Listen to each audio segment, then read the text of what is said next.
From the home of the 12s, they raised the banner just a moment ago. We are set for football at Lumen Field here a mile south of downtown Seattle. These folks love their football in Seattle. This was the scene a moment ago as the home squad came out of the tunnel, and it was just absolutely deafening in this building. They're set for football, so are we, as the Seahawks get set to match up with the New Orleans Saints. Seattle again getting ready to take over offensively.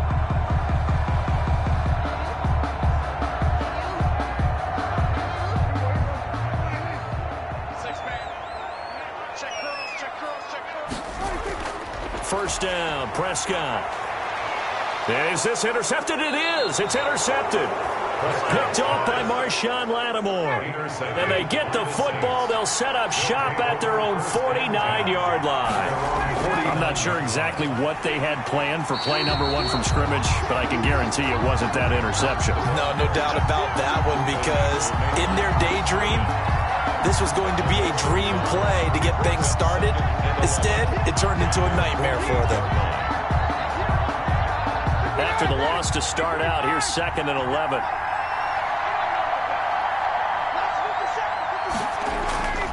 From the gun, it's Ryan.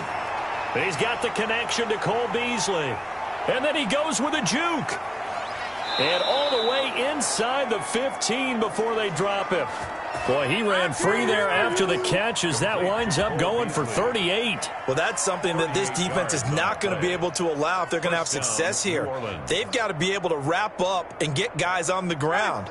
They end up letting him get away, and it turns into a big play here early on. I can just see veteran observers of the game shaking their heads and talking about the dearth of tackling in the game today. Steps away to his left. Now he'll pull it down. And he's brought down just outside of the 10 at the 11.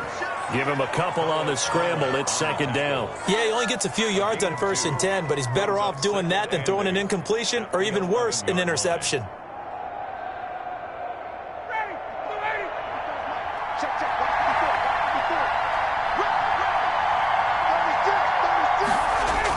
On 2nd down now. It's Hunt. He'll get this down inside the 10 for a pickup of about 3.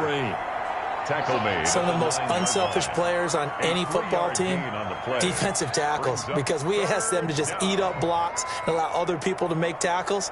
But when he can make a play himself, as we just saw there, that's a big day. From the gun on 3rd down, Ryan. And he is into the end zone. Touchdown, New Orleans. A 9-yard touchdown grab. And the Saints have taken the early lead. As a general rule, quarterbacks don't want to lock in on a receiver before the ball is snapped. But in this case, based on the matchup he thought he was going to get, it was favorable for his tight end. He locked in on him early and found him for a touchdown. And it's good as the Saints have a 7-0 lead. 7. Seahawks, nothing.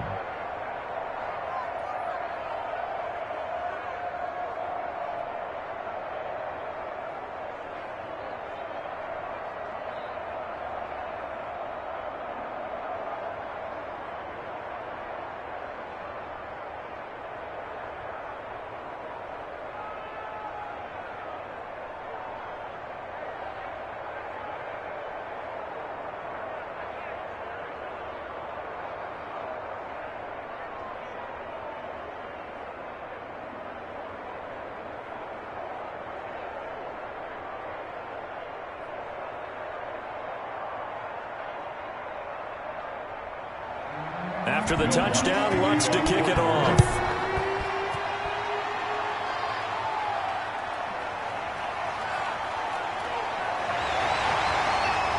And they will wrangle him down a couple yards shy of the 30. Seattle's offense coming back onto the field, ready for their 2nd drive. Not the start that they were hoping for. The interception on the first play of the game. It leads to 6 points the other way. How do you rebound from here? Yeah, a little bit of humor.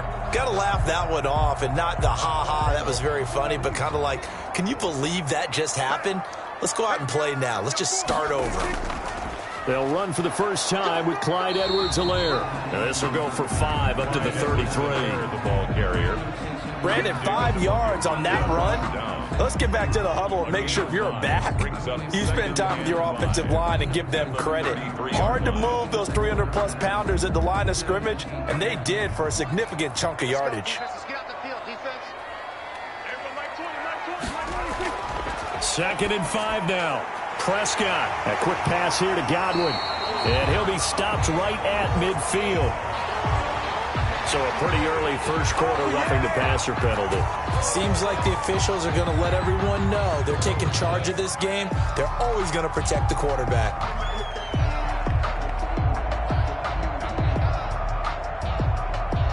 So now a fresh set of downs. 1st and 10 after roughing the passer. They'll run here with Edwards-Helaire. And he is met at the line of scrimmage, and he goes down right there. No gain on the play. It'll be 2nd down. No gain on the play. And he got off the end there very quickly to make that play. Yeah, it was almost like the bullet train, wasn't it? I mean, just zoom. Quick, quick, quick. And what a terrific play, holding them to no gain. Throwing on 2nd down. Prescott. And he's going to go down. They get to him back at the 40. Well, the beauty of screen passes is they take a little time to develop, and they can often hit big, but sometimes they take too long to develop, and sometimes you get sacked. Yeah, what's perfectly called for a defense to attack a screen? Typically a blitz, and even though people think that the screen operates against the blitz, if you have the blitz called and you still cover the screen, now that allows your blitzers to get there.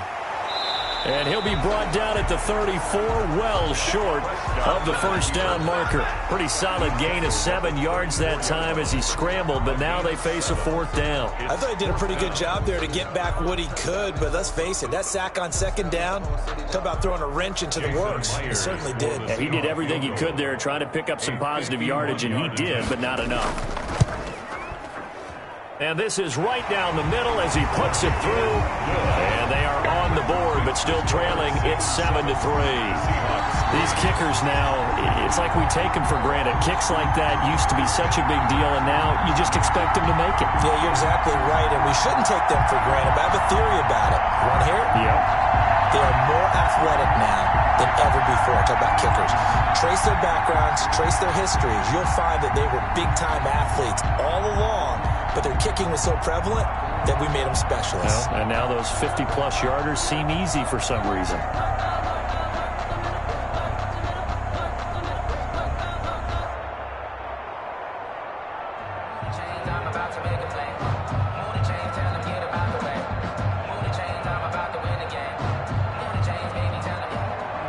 The lead cut to just 4 as they kick it away and turn things over to their D.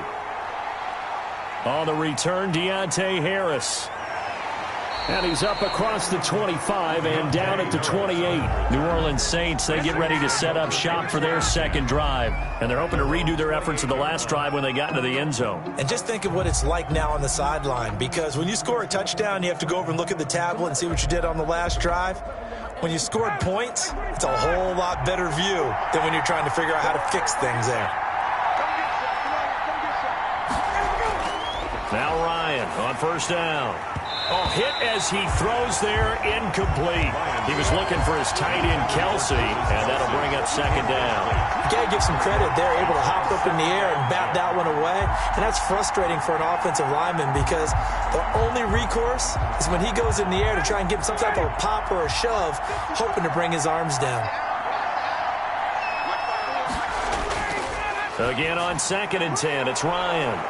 And he comes back with one complete. And he's taken down but able to slip across the 35. It's a 1st down on a gain of 10. This has to go down as one of the simpler routes in the playbook, but oh so effective. Nice completion there. Keeps the sticks moving. So here's a 1st and 10 at the 38. They'll run. This is Hunt. And he'll muscle his way up to the 43 for a pickup of right around 5. That's a really nice, tough run inside, and they gained 5 yards on it. And to be frank about it, most offenses don't expect to get 5 yards on a play call like that. So when they do, they go back to their huddle with a little pep in their steps. They're starting to think that they're starting to dominate the line of scrimmage. 2nd and 5 now. Ryan. Looking sideline, incomplete. Incomplete on the throwaway. It's third down. And 5 yards to go.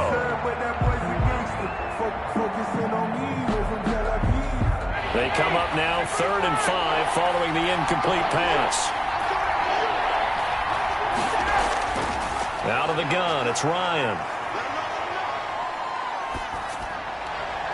Gets this to Kareem Hunt, his running back. Well, this is going to depend on the spot, but it's not a very generous one. He looks to be about a yard or so short. It's now 4th down. After one, 7-3 the score on EA Sports. Seahawks 3.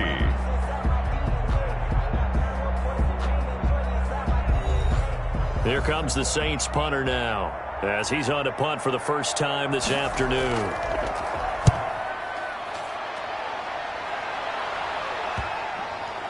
And did he put that on a dime? He did. Wow. Out of bounds at the 1-yard line. We're certainly not going to see a better punt than that. Definitely taking a chance, because if that thing clips the pylon, it comes out to the 20, but instead it goes out of bounds at the 1-yard line. And they'll come out with a 3 tight end look on the first play of the drive. Here's Edwards-Helaire as they will start on the ground. And he'll get this only up to about the 3-yard line. Credit the tackle to DJ Swearinger. Well, he got what he could there, just trying to move forward and gain a little bit of yardage and create some space. You know the pressure is going to be tough defensively. The last run good for 2. Here's 2nd and 8. They'll run. It's Edwards-Helaire. And he's going to be taken down shy of the 5-yard line. They follow up the gain of 2 with a gain of 1 that time. Vision is so important for the man in the middle, because his ability to look through all the clutter that's happening in front of him, diagnose a play, and then go make it and finish it, that's when the great ones know that they have the goods. Back near his goal line, it's Prescott.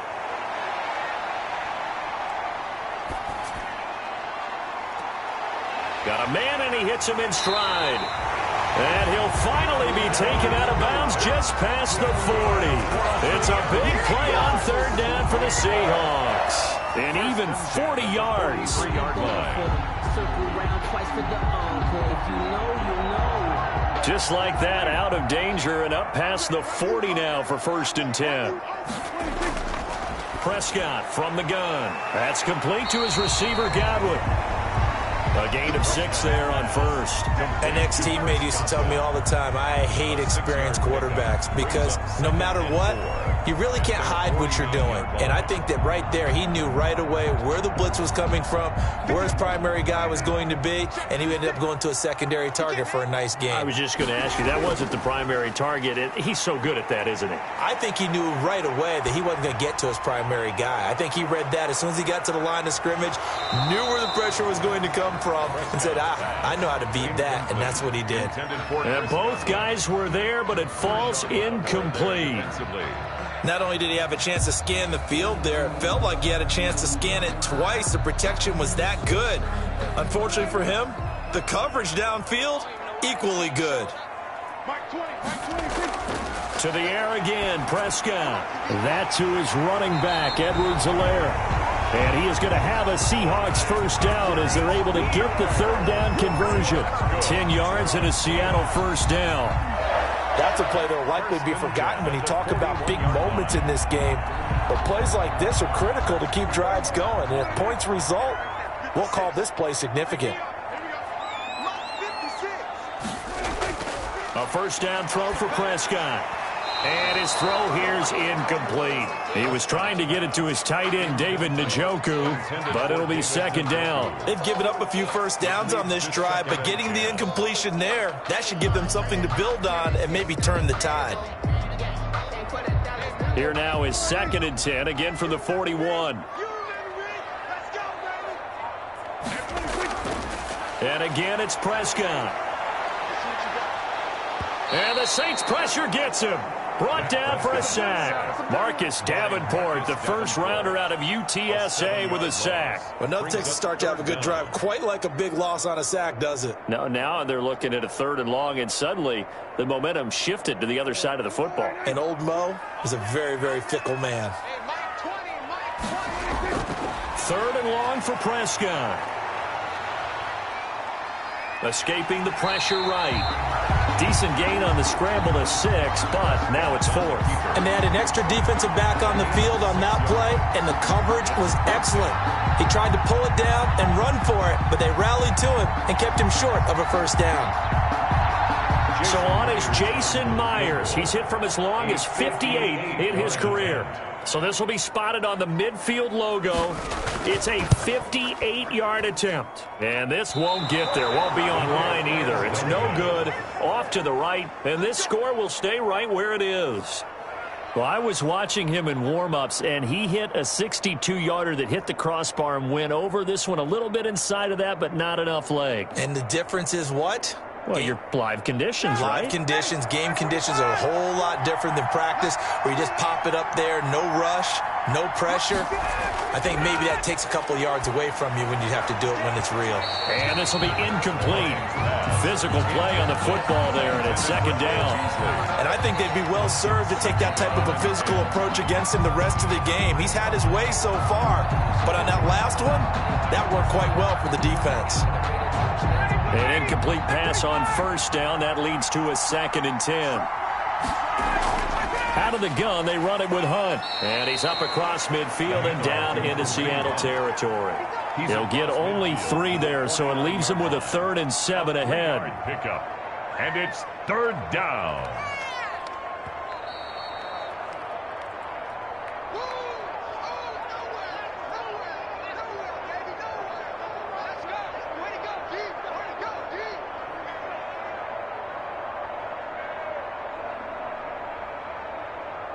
It'll be a nickel look here for the Seahawks on 3rd down.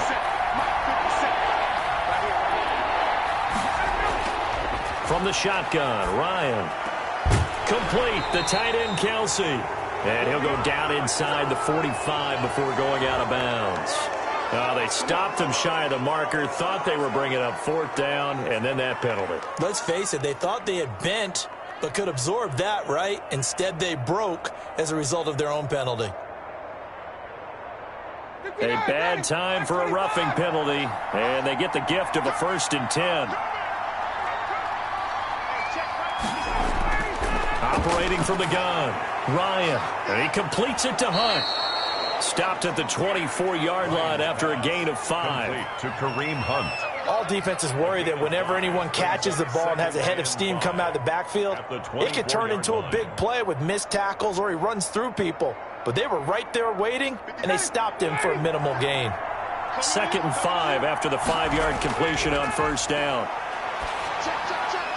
Now left side on the swing pass. They get him to the ground right on the cusp of the red zone after a pickup of 5 or 6.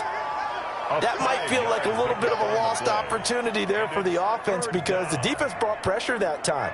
And sometimes against that, you can get it out to your running back, and it could turn into a big gain downfield. But what a nice job they did getting to him quickly and holding him to a short gain. He gets it to Brown, complete. The Saints going to call the first of their timeouts as they'll stop it with just over a minute to go before halftime. Saints.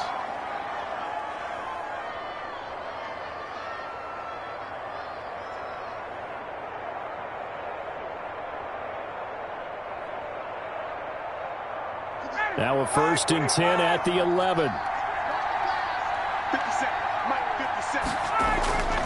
Again, Ryan. They'll go screen here to Hunt. And a nice job to break free of 1 tackle, but it slowed his momentum somewhat, and he's taken down right after.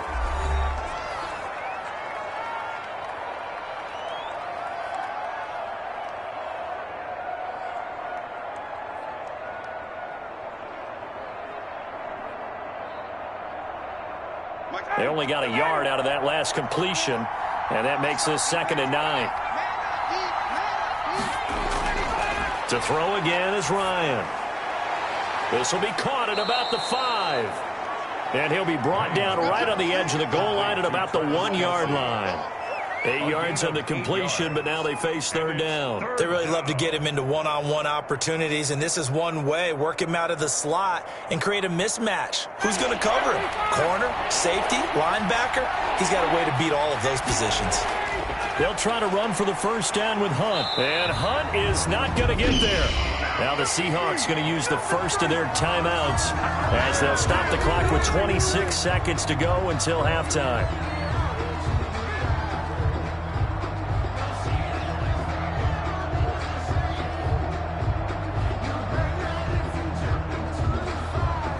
And no move to get the offense off the field. They'll stay put on 4th and 1. They'll try and throw for it with Ryan. And he's got him. It's caught in the end zone. Touchdown, New Orleans. Jared Cook there to make the grab. And the Saints able to stretch that lead out further.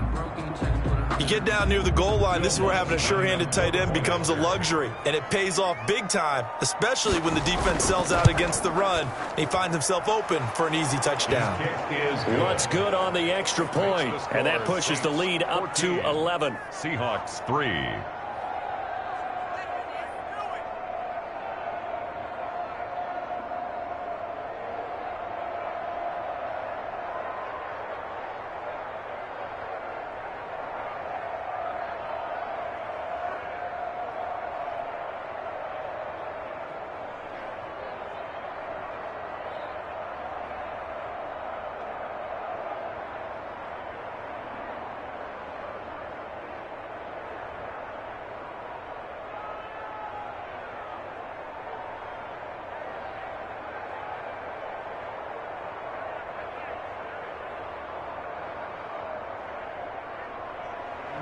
After the touchdown, wants to kick it off.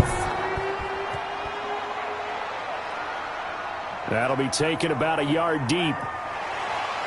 And he'll be stopped right around where he would have been had he gone down to a knee, maybe a yard shy of there at the 24. The Seahawks again now ready to take over on offense. You've got less than 30 seconds left here in the half. You're well on your own side of the field. What are we doing here, Coach Davis? Well, I'm trying something on first down, and it's something that's safe. It's something that's been done many times before. A lot of people say it's not even worth trying, but I'm running a draw. I'm running a screen. I'm seeing if something pops. And if it does, that can alter my strategy and potentially get me some points. And if it doesn't work, well, then you just run the clock out and go to the locker room. Now the Seahawks call the second of their 3 timeouts, as it'll come with 15 seconds to play in the first half. The Seattle offense now set to come back out on the field. And with time quickly fading here in the second quarter, not sure how aggressively, offensively they want to play this. I think we'll find out just how much they trust their guys in this situation if they decide to take a shot. He'll find Clyde Edwards-Helaire. Now a signal and a timeout call, as it comes with 9 seconds to go in this first half of play.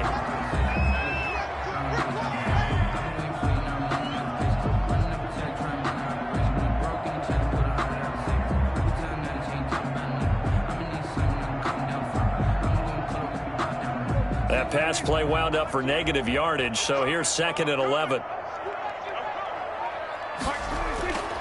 Out of the gun, here's Prescott. He's got it complete to Stephon Diggs. And he'll be taken down, but not before he gets into enemy territory. So we have reached halftime here in an 11-point contest. As we send you cross-country to Orlando, Jonathan Coachman is there and has our EA Sports halftime report. Here's Harris to return it. And out a little across the 25 to the 27. Out come the Saints now. They'll go on offense first here to begin the third quarter. They built a good first half lead. Now they have a chance to add on to it. And what I'm thinking is that the offensive staff spent the entire halftime just working with them on, here's what we think they're going to do to attack us in the second half. Nice first half that we've had, guys, but be prepared for some change-ups. We're going to see them when we kick it off in the second half. See how they handle any adjustments that might be made defensively. And they get him down, but not before he takes it across the 40-yard line. First play of the drive going for 14 and also going for a first down.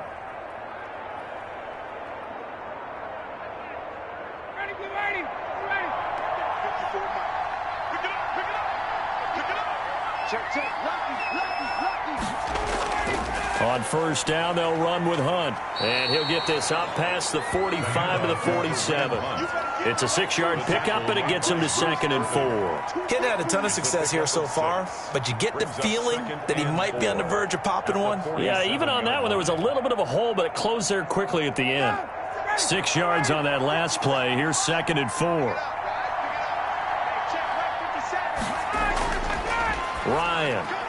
Pitch and catch here to Travis Kelce. And he'll be taken down at the 44-yard line. 9 yards to pick up there, and it's a first down. 5th catch of the game for him there. Yeah, and the tight end position is now becoming a volume pass catcher. Used to be occasional, right? Safety valve. Throw one to him every so often, but mainly they want him out there to block. He's an integral part of the pass. Create such great mismatches that they often. And now this pass brought in by Brown. Ball. And the Seahawks have picked it up. And his guys are going to take over at the 39-yard line. We have seen this before, and we know coaches preach about this and work on it all the time. Catch the ball.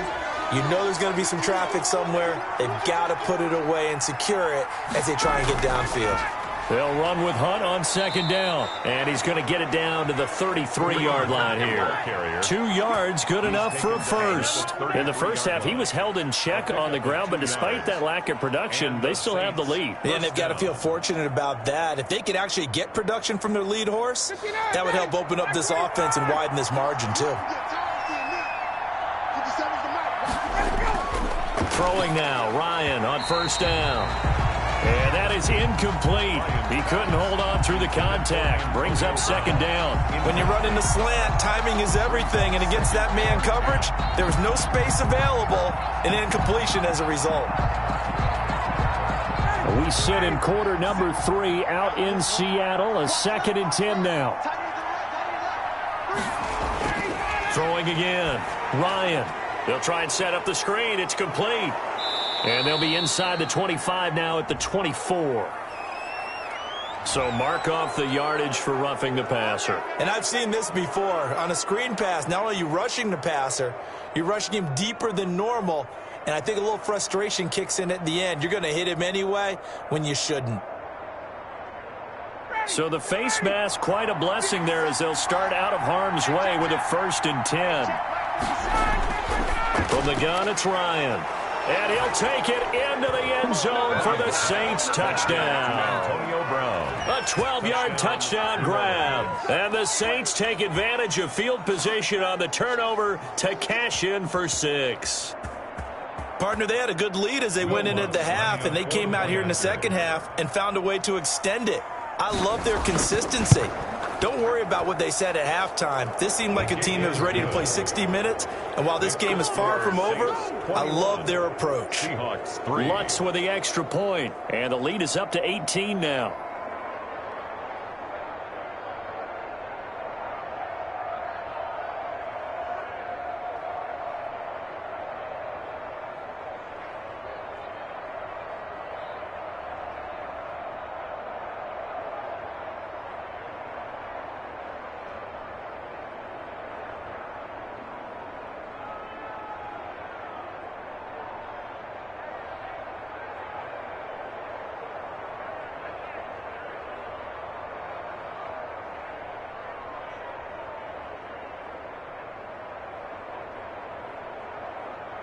Will Lutz to kick off. After the touchdown, Lutz to kick it off.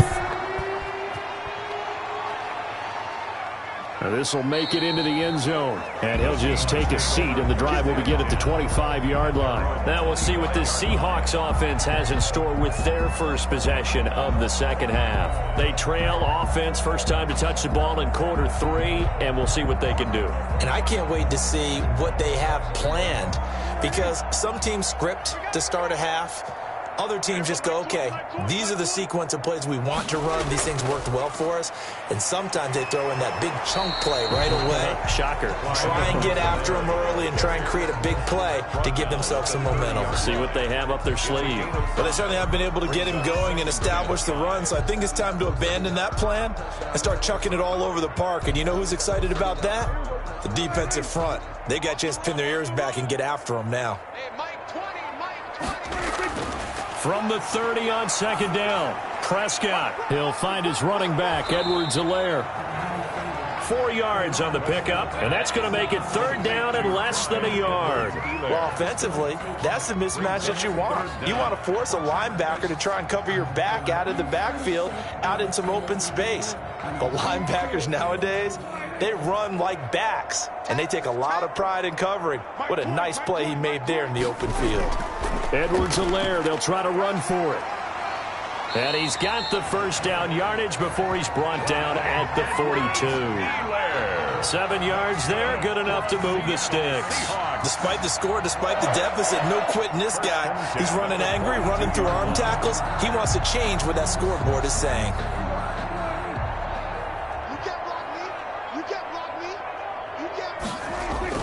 Prescott on first down. And this one caught along the sideline, but they say already out of bounds. And the throw didn't give him a chance to turn it upfield, and that brings up second down. Certainly appeared to take away his first read, and by the time he tried to look elsewhere and find an open target, the coverage was too good. That one falls incomplete. Ball on the 42 as they come up 2nd and 10. From the shotgun, it's Prescott. Forced out to his left. He's going to take off with it. He'll end up getting 5 out of that, but now they're looking at third down. Now, how about that play? He took a possible negative and turned it into positive yardage and slid down to avoid taking a big shot. Excellent job getting down and avoiding the big hit. This offense in desperate need of a conversion as they come up on third down. To throw is Prescott. He's got a man open. It's Chase Claypool. And he is going to have a Seahawks first down as they're able to get the third down conversion. First down, Seattle, 16 yards the gain there. Well, that certainly has to feel good. It's not all the time that the play caller should get all the credit. Sometimes I think in the huddle, the quarterback just says, hey, who's going to make a play for me? I just need something right here. And the end result there, nice first down. Drive keeps moving. Now a man open down the middle of the field. And they'll get this one down to about the 20-yard line. Another strong gain on the last 2 plays. They've moved it a combined 33 yards. First and 10 at the 20-yard line.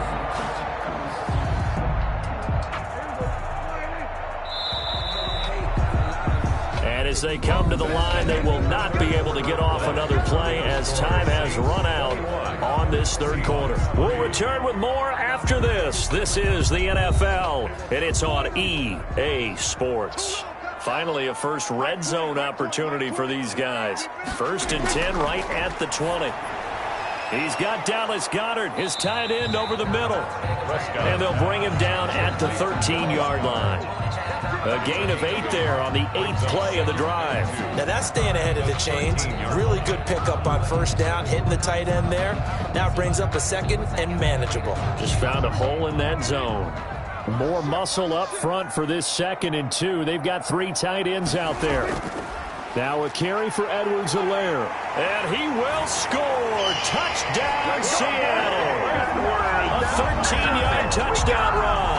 And the Seahawks are able to close the gap just a bit. A solid blocking up front from the guys on the offensive line allowed him to get in for the touchdown. Yeah, some might say that the guys on the offensive line were in concert. I used to have a coach who called it marrying up. Meaning, when you get on a guy, you just stay right there. Each guy has his own assignment. That allowed the runner to make the big move towards the end zone.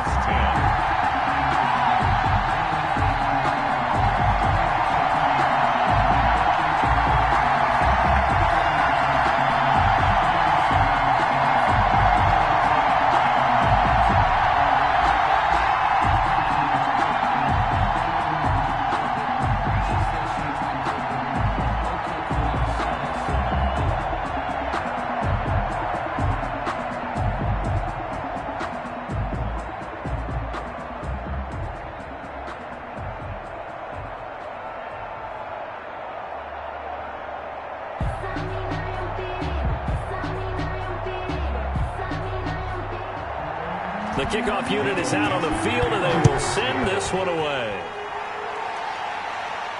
Now this will make it into the end zone. And we will not see a run back here from Harris. Set to take over once again. Out comes the Saints offense. Well, there are 2 scores on the plus side. Still time here in this fourth quarter, but maybe you start thinking about playing keep away? Yeah, I think here's the situation. You're not thinking touchdowns anymore. You're just thinking first downs. To keep up with your theme there, playing keep away, first downs, they can't touch the ball. To begin the drive, here's a handoff to Hunt. And this will be a gain of 5 as he gets it to the 30. And I'm guessing you'd say this is kind of the key here. Grind out some yardage, work on that clock, see if you can continue to tick it down. Definitely, you want to bleed things out at this point, right? Continue to possess the football, gain some yardage, and put the onus on the defense. Do they have to use timeouts? What are they going to do to stop you? You're taking charge. They'll run again with Hunt. And he'll get this up only to about the 33. And he got half of what he needed there, 2 yards. And it'll bring up a 3rd and 2 more. Brandon, I've got to think this offensive line has got some smiles on its faces. And I know it sounds crazy, but they practiced for this back in training camp. They knew they'd be in situations where there'd be extra defenders in the box coming after them, trying to keep them from locking down a game. Right now, they want to show the world they're up to the challenge. And he will not be able to hang on through the contact. It's incomplete. The coverage strong, and now it's 4th down. That's an excellent job right there on 3rd down. Like any defense, you never want to let them get anything started, and that would have been a 1st down. Instead, you saw the contact on time, no penalty, and before this drive could get wings, it's 4th down. On 4th down, the punt team is on as this is sent away. Fair catch signaled for and taken just shy of the 30-yard line. 36 yards on the punt with no return. And it'll be Seahawk football, 1st and 10.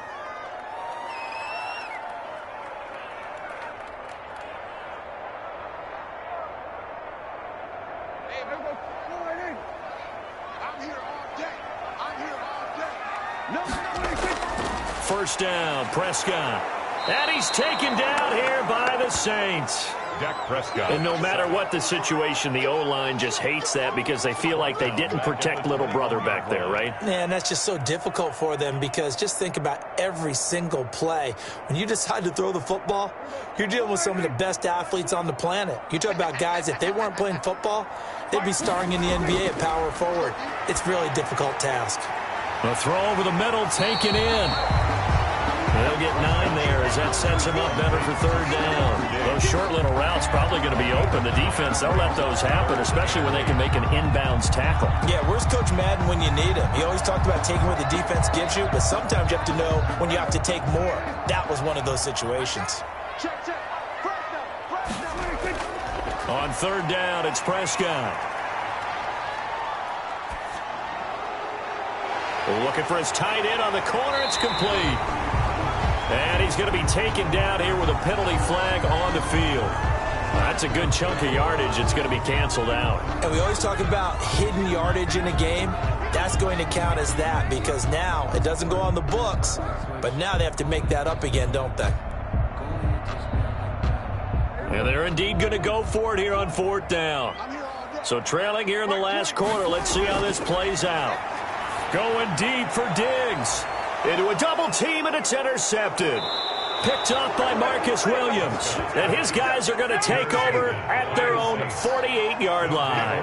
1st and 10 at their own 48-yard line. They'll begin the drive with Hunt. And he'll be brought down right at midfield after a gain of only a couple. Got to figure now, after getting that turnover, they're just going to be happy to keep the ball on the ground, right? This is where covering the football, taking care of the ball, all the ball security terms that have ever been used, they come into play for the guys on offense right now. Just take care of it, and they've got a good chance of ending up winning this game. They stay on the ground. Again, it's Hunt. And he's going to be met at the line of scrimmage and taken down. This defense starting to buckle down when they need to, and right now they're winning this 4th quarter, losing the game, but they're winning in the 4th quarter. And what a fine line it is about what they're trying to get done because they're down, so they obviously need the football, need a score, but they can't be so aggressive as to give up their edge, their gaps, and have the offense hit them with a big play.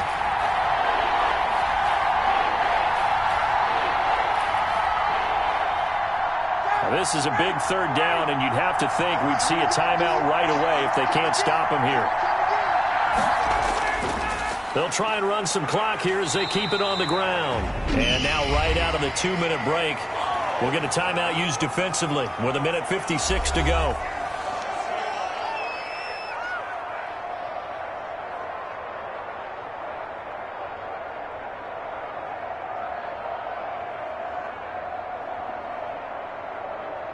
Here comes the Saints punter now as he's on here to punt it away.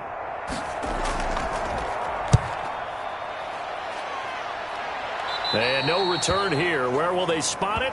They say just outside the 20-yard line. So Dak Prescott in the offense. Down by 11. 1:51 on the clock. It's been a struggle to score all day, and now they need to do it twice here late to have a chance.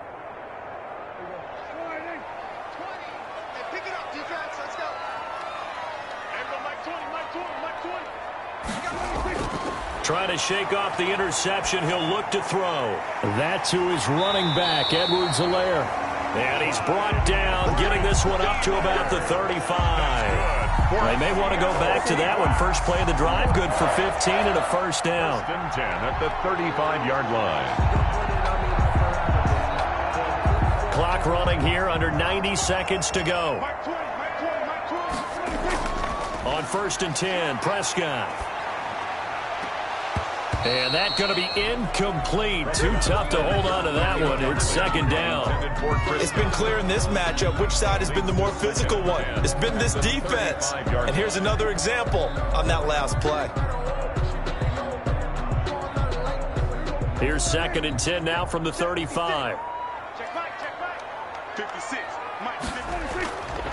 Prescott from the gun. His throw incomplete. And that throw behind his man. He missed him. Incomplete. Brings up 3rd down and 10.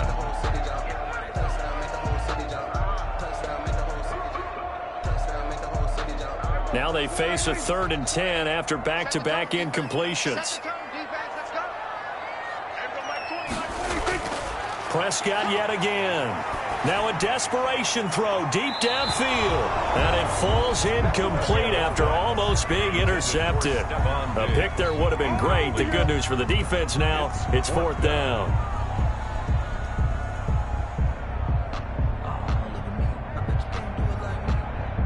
Dak and the offense still out there. They are going to go for it. Prescott to throw on 4th. And this is intercepted, and that should do it. Picked off by Marshawn Lattimore. And to the 43. So down inside the 45 to the 43-yard line. That's where they'll take over. For this defense, CD, that's kind of the icing on the cake here as we get to the end of this one. And didn't you feel that they weren't just going into total prevent there? You know, they had the lead, and sometimes you fall back and you lose your aggressiveness. Not in this case. They were still making a play on the football, and look how that one turned out. They may have salted this one away. Now the Seahawks forced to use their 3rd and final timeout as they'll get it with just a shade under a minute to go in the game.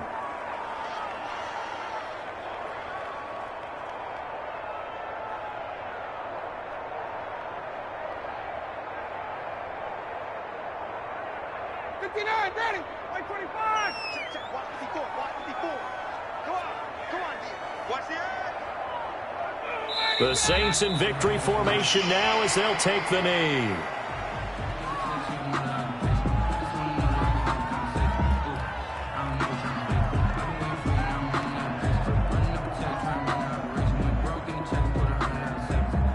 Now Lutz for the field goal try.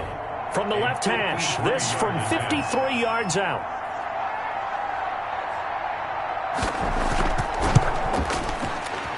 The kick by Lutz is good. And that will get the lead up to 14. So they settle for just the 3. But clearly right now anything helps trying to salt this one away in the 4th. Without a doubt, obviously a touchdown probably would have been the final nail to finish this thing off. But it's still ate up time, got points. So while it's not mission accomplished, it's darn close.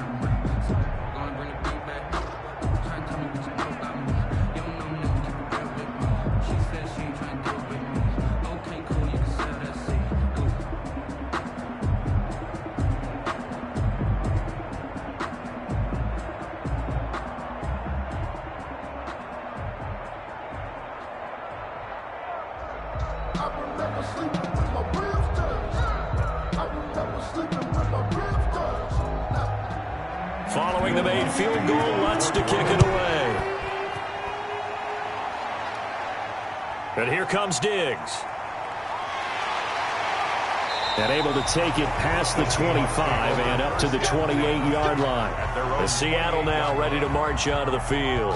They can't do much at this point, partner. This one is going to go down in the loss column. You don't make up for what has happened during the game in this sequence here. Maybe you hand it off and let someone run the ball if you so choose. But otherwise, just kneel down, call it a day, and try and prepare going forward. They go back to the air here after the INT on the last drive. And that is incomplete, stopping the clock with 5 seconds to go. Goddard, incomplete. Marshawn Lattimore there defensively.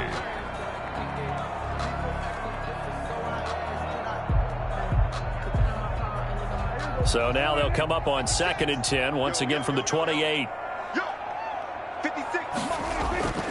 One last shot now for Prescott. He's going to let it fly. And that's caught inside the 30. And a little bit of a consolation prize there. He's into the end zone. Won't win them the game, but they do get the score with all zeros showing. But some fantasy players are really happy with that score. Doesn't affect the outcome, but, hey, nice job there to put it in the end zone for the final play. Could it affect other things? Sometimes these types of scores are ones that we don't consider big at the time. Then later on we find out maybe that was a tiebreaker. Yeah. Or, of course, in the fantasy football world, these points mean a lot. A lot there. Well, on the one side, if you try to take away something positive from this game, they played to the final whistle, getting the touchdown there on the last play, but still, all for naught, really. Yeah, I'd say give them points for positivity. I like that. That part is good. But I often wonder, when the game is settled and the clock is run out, do we really need to kick the extra point? Oh, yeah. It's silly. It's silly. It doesn't make any sense to me. I know that people have explained before, well, you got to play it all the way through. Come on, this thing was done.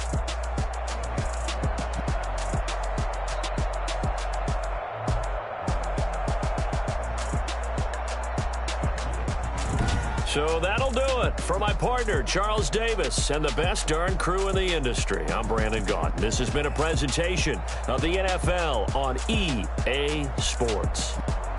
From Seattle, so long, everybody.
They picking snakes out, they hissing, but I can't hear when the crowd screams. Still balling like an offspring. This for all the ones that doubted me. Gotta lose once to be a true winner. Only want the hunters with the blues in it. Eating blood across it where the blood dinner. Juice stay turned like, you know. I've been through that water like Olympic swimmers. Only bread and butter what we ate for dinner. So I had to dream it till the dream is bigger. Only want the gold, we don't need the silver. Gotta be number one, number two never count. Used to have bubble guts competition, now point them out. Making my babies proud, wanna call my mama a house. Coming straight out the south, gotta know Juice to end the drought, yeah. I ball like 23. Won't fall again and I put that on you. Yeah, I feel the way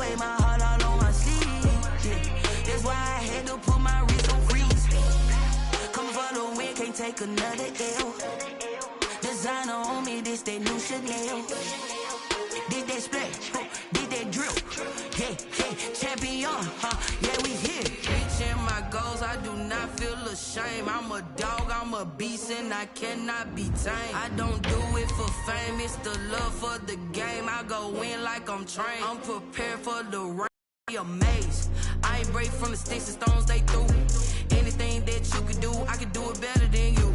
No matter what I do, achieve, still got something to prove. I spent the check on the diamond cross, but still ain't paid my dues. Gotta be number one, number two never count. Used to have bubble guts competition, now point them out. Making my babies proud, wanna come. By many accounts, one of the most underrated home venues in all of the NFL resides in the heart of Nashville, Tennessee, and that's where we find ourselves at Nissan Stadium. The whole of downtown Nashville likely still reverberating with the sounds of the Titans taking the field a moment ago. They're ready for football as their Titans are set to match up with the Baltimore Ravens. Baltimore about ready to go on offense.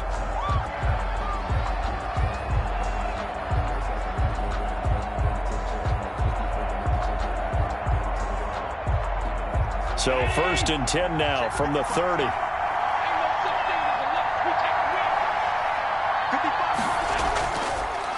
First rep of the game for Josh Jacobs. It'll be a pickup of 10 yards. And it'll be second and very short. On any explosive run, you can almost feel the ground shaking, and that's from the offensive linemen creating space for their runners. I had an old coach tell me before, they always told his runners, run around the offensive line in pregame. Get used to the ground shaking so you don't trip and fall when it happens in a game. On second and very short, Allen looking deep downfield. And that will be incomplete. Tried to dial up the long one way out there, but it'll be third down. An early message that this secondary is going to be tested because even though it fell incomplete, it almost felt like a warning shot to get things going. An early test for this defense. Here we go on 3rd and inches. Now Allen. And he's able to hook up with Michael Gallup. And he's able to get this one out closer to midfield across the 45. A gain of 7. A gain of 7, and they pick up the first. A little football 101 there. You just see the receiver try to run down the defender, meaning he goes right at him and really trying to move him a little bit towards the center of the field so he can put his foot in the ground and break to the out, to the sideline, and make a catch. A first carry here for Joe Mixon. And very little running room there. He did get a couple up to the 49. On the tackle. These two teams, of course, the Titans and Ravens, met in the postseason a year ago. And really, along with the Titans win the previous week in Foxborough, it was one of the shockers of the postseason. The Titans a 6th seed on the road. The Ravens, they were the top seed, riding a 12-game win streak and coming off the first-round bye. But where that game was all Tennessee, they led 28-6 at one point, ultimately winning 28-12 and sending them on to the AFC title game in Kansas City. Fired that one in there, able to make connection on a nice in route. With those faster passes when they're going that fast, any hesitation as a quarterback that the deflection, if you miss, might be bigger and lead to an interception? Yeah, and the deflection works both ways. Maybe a defender gets a hand in the way and it pops in the air. And sometimes you throw it so hard your receiver can't handle it, and he pops it up in the air for the defenders to grab as well. But a moot point there as they were able to connect. Brings up second. And he's already got 2 catches on the opening drive. They know he's going to be a handful. And sometimes you game plan for that offensively. You want to make sure that guy touches the ball, and sometimes it just happens naturally. And then you change your game plan. When he has the hot hand, you keep going back to him because he's running routes with confidence as the game goes on. Only a yard there on the keeper, and that's going to leave him with a third down. Anytime you decide to use your quarterback as a runner, most of the time when you design a play, you're expected to break a little bit bigger than this one because when you run him on short gains, your risk-reward and him taking hits, I'm not sure that's the payoff they were looking for. Now this time, Allen will throw. And a quick throw here, that's complete. And he will have a Ravens first down as they're able to get the third down conversion. Give him 10 yards there as this offense is on a roll. This drive continues to plunge forward. Counting down toward the midway point in quarter one.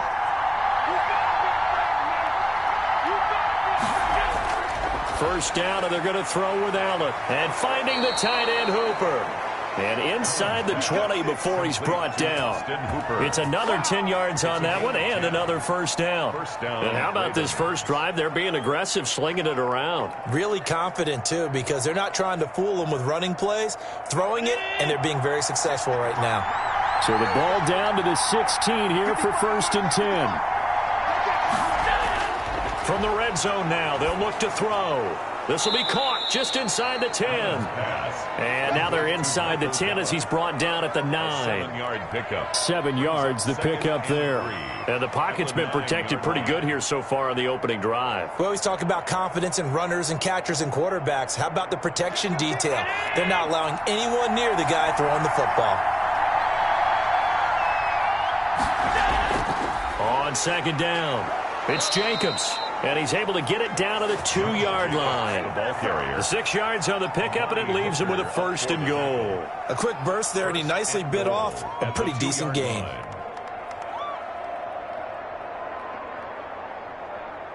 A terrific opening drive has them knocking on the door, 1st and goal.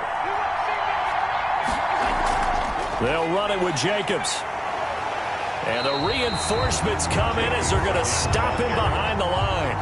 That's going to wind up a loss of a full 3 yards on 1st down. So often you hear that pep talks don't really work in the heat of the battle. But collectively, this defense has to say to each other, we've been on our heels this whole first drive. This is where we need to dig in. And they got a nice stop right there for a loss on 1st and goal.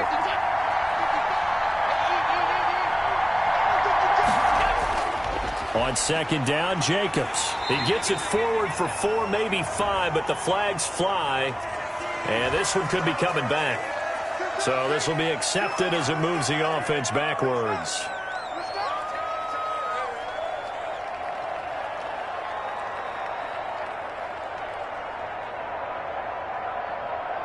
The penalty yards marched off as they'll try again on 2nd and goal. Here's Jacobs. This carry, despite the extra effort, will be stopped short of the 10. A minimal gain as we tick down inside of a minute remaining in the opening quarter. Driven it down the field nicely here on the opening drive, but now it's put up or shut up. No doubt about it, because to make that type of a drive and ultimately kick a field goal would feel very disappointing. But I'm just wondering, is the head coach thinking, is this 4-down territory? Might he go for it? This will be caught at about the 6. And he'll take it into the end zone for a Ravens touchdown. Baltimore. A 12-yard touchdown grab. And the Ravens take it all the way down the field and score on the opening drive. Justin Tucker for the extra point.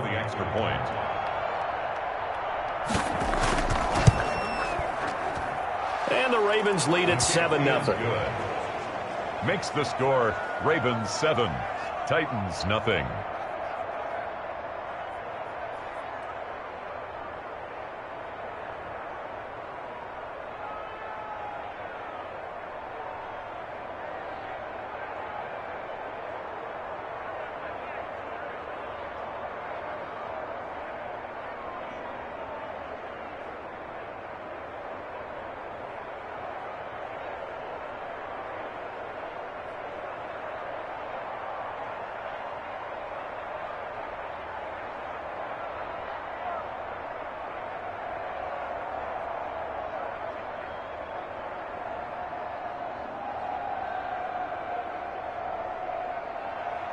Tucker now to kick it away following the touchdown.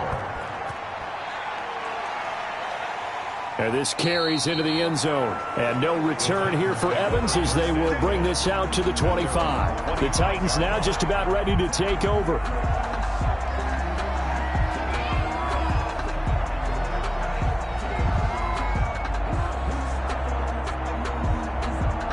Coming out with a jumbo package to start the drive.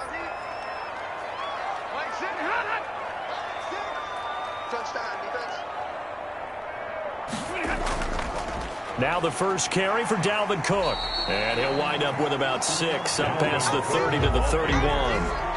Well, it's time for them to be good teammates right here. And what I mean by that is possess the ball for a little while. Get at least 2 first downs. Give their defense a chance to settle down a little bit after they give up a touchdown. They'll come up now 2nd and 4 from the 31.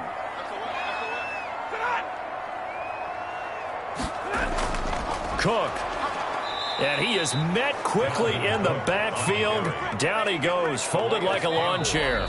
It'll go down as a 2-yard loss, and it brings up a 3rd down. This defense has really flown around in the first half. They've gotten to the ball carrier before they can really get started. Offense going to have to come up with something else in order to try and get this running game going.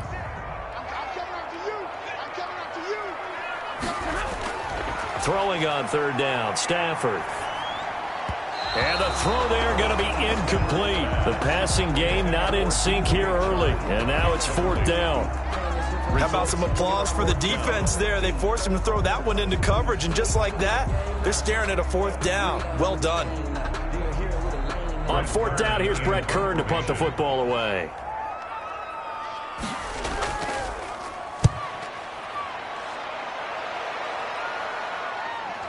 That's taken on the 25. It's a 45-yard punt, then 8 on the return. And the Ravens, they'll take over. Baltimore's set to take over here for their 2nd possession of the game. And they'll be looking to make this a 2-score advantage. Had the touchdown on their first drive, Charles. Hey, they can get up 2 scores here on the road. That's a heck of a start. And not only have they thought about it, I wonder if they visualized it. I remember playing, and they used to turn the lights out in our meeting room and run through a situation like this and say, just think about what it would be like to be up on the road and take the crowd out of it. Maybe they did some of that. And brought down, but not before reaching the 45-yard line. He was brought down. Nice way to start the drive, a gain of 12 and a 1st down. He's obviously a bit of a shorter running back. Sometimes when he goes up the middle like that, he gets lost in there, and then he pops out for 10, 20 yards. I actually asked NFL linebackers if that was true. Do you actually lose sight of some of the smaller running backs? And all of them confirmed that that can be a problem. Think of it this way. 2 of the top running backs in NFL history, Emmitt Smith, Barry Sanders, both 5'10". 10 yards there, good enough for a Raven 1st down. But one of the ways that quarterbacks keep all the receivers alive in a play, never lock in on any one guy. Make sure you keep your eyes moving, scan the field, and here he finds the open guy for a nice pickup. Throwing on 1st down is Allen. Being chased out left. He'll try and run it. And he is out of bounds inside the 35. Nothing open downfield. He keeps it himself for 11 and a 1st down. That was an excellent job of recognizing the situation. His first read wasn't there. Heck, his second read wasn't there. But he bought himself a little extra time scrambling out of the pocket, got to the sticks, and picked up the 1st down. Here's Jacobs on 1st and 10. And nothing doing. He's immediately taken down at the line of scrimmage. Rashaan Evans out of Alabama had the tackle defensively. As usual, the hallmark of a good run defense, linebackers making plays near the line of scrimmage. Absolutely nowhere to run there. So after the run for no gain, here's 2nd and 10. On the delay, it's Mixon. And not much running room. Down to the 32. The 2nd down play, not much better than the first. Just a gain of 1 there. What a luxury to have a guy like this who can not only spell your starter, but can come in and keep drives going. The Ravens on 3rd down. A perfect 3 for 3 as they look to keep that streak going. This is 3rd and 8. Working out of the shotgun. Here's Allen. Under pressure, and down he goes. They sack him back at the 36. Daquan Jones fighting his way home to get the sack. And they weren't in zone coverage. They were in man, and each man did his job. And that looked like vintage, old-school coverage, didn't it? Man coverage reminded me of an old Raiders team. They had a Hall of Famer at one corner and a Defensive Player of the Year at the other, and they just locked people down. Tucker's kick is good. And the lead moves to 10-zip. These kickers now, it used to be that a 50-plus yarder was cause for celebration. Now seemingly automatic. Yeah, isn't it funny when we prepare for a game, when you look at the backgrounds of these kickers, it's interesting, isn't it, to find out they were all-state quarterbacks, receivers, defensive backs, all-state wrestlers, right? Baseball players. We're finding athletes all along, and now they're just specialists putting it through the posts.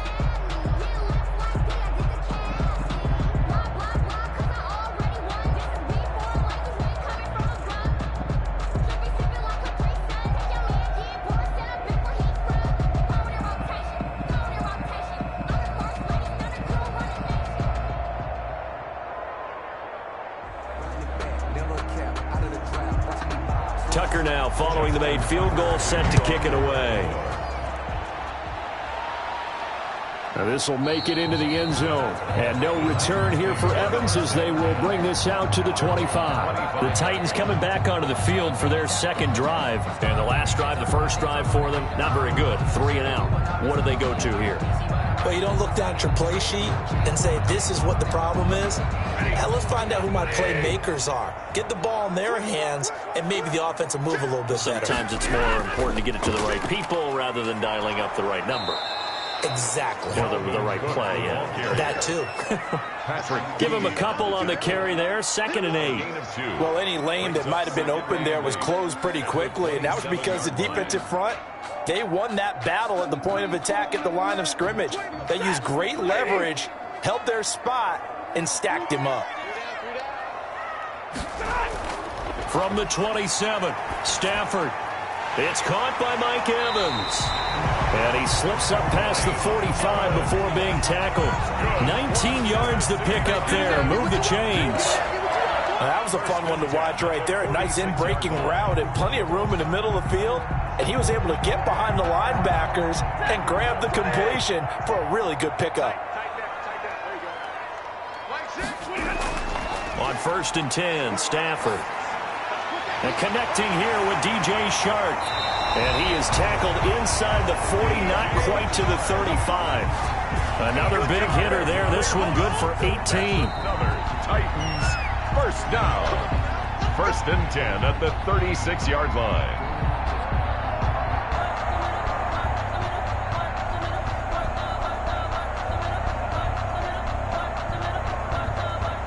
So from the 36 now, 1st and 10.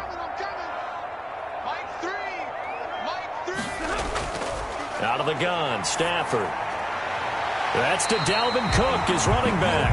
And brought down, but not before they're inside the 25. A good gain again. That's now 31 yards combined on those last 2 plays. 1st and 10 at the 23-yard line.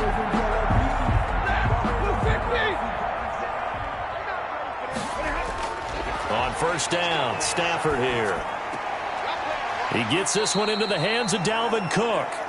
And he's going to lose yardage and be backed up to the 25. That one unable to develop, never got going. A loss of a couple, and it's 2nd down. 25-yard line.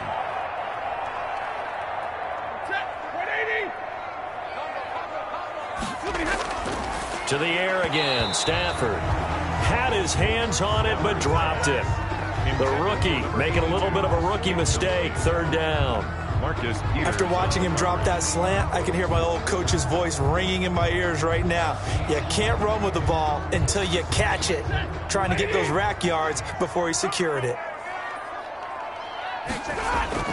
To throw on 3rd down, Stafford. That'll be complete to Cook. Now the Ravens going to use one of their timeouts as they'll stop it with just over a minute to go before halftime.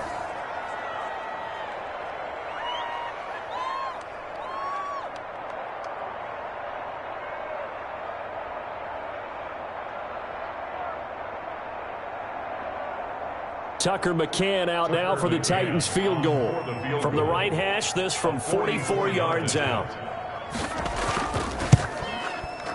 McCann's kick up and good. And they get themselves on the board here. It's 10-3.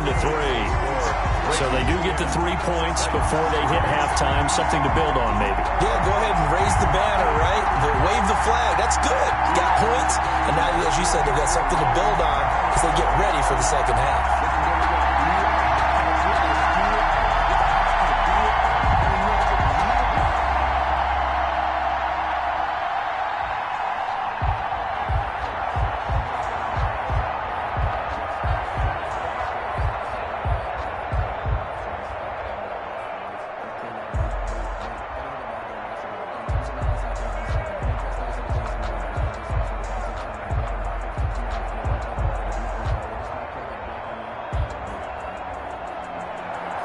This game back within a touchdown now as the kickoff's away. Fielded just outside the goal line. And he won't quite make it to the 25. Now the Baltimore offense heading back out onto the field. And we'll see how this is played. Offensively, they've got the lead. Not a whole lot of time left. What do you think, Charles? Well, it's tempting to try and add to your lead, but a mistake there, that can change things in a big way. I say go ahead, take the knee, get on out for the half. Here's Allen on 1st and 10. Allen's got it over the middle. The Ravens going to use the second of their timeouts as they get the stoppage with just under 50 seconds remaining in half number 1. And now Baltimore gets set to take the field. You're under a minute to go here in the half. Field position not really in your favor, but still time to try and move the ball and get in field goal range. Yeah, you've got the lead. It's definitely a thought. Let's go ahead and try and increase it. But at the same time, I don't like the odds. I don't like where they are on the field. Got the lead. They've done well in the first half. Don't mess it up and go into halftime looking at each other wondering what if. And able to rip off a big chunk of yardage before being dropped inside the 40. A gain of 28 yards there and give them a first down. Partner, it's often that man coverage is easier for a quarterback to run against. You get your receivers going downfield. Those guys are staying with them, and oftentimes they have their back to the quarterback, which opens up a lot of space and room, and they don't even know that he's taken off with it. And he can't find anywhere to go with it, and he goes down. It's Jeffrey Simmons that time who got in to record the sack. Now whistles and a timeout with 3 seconds left in the first half.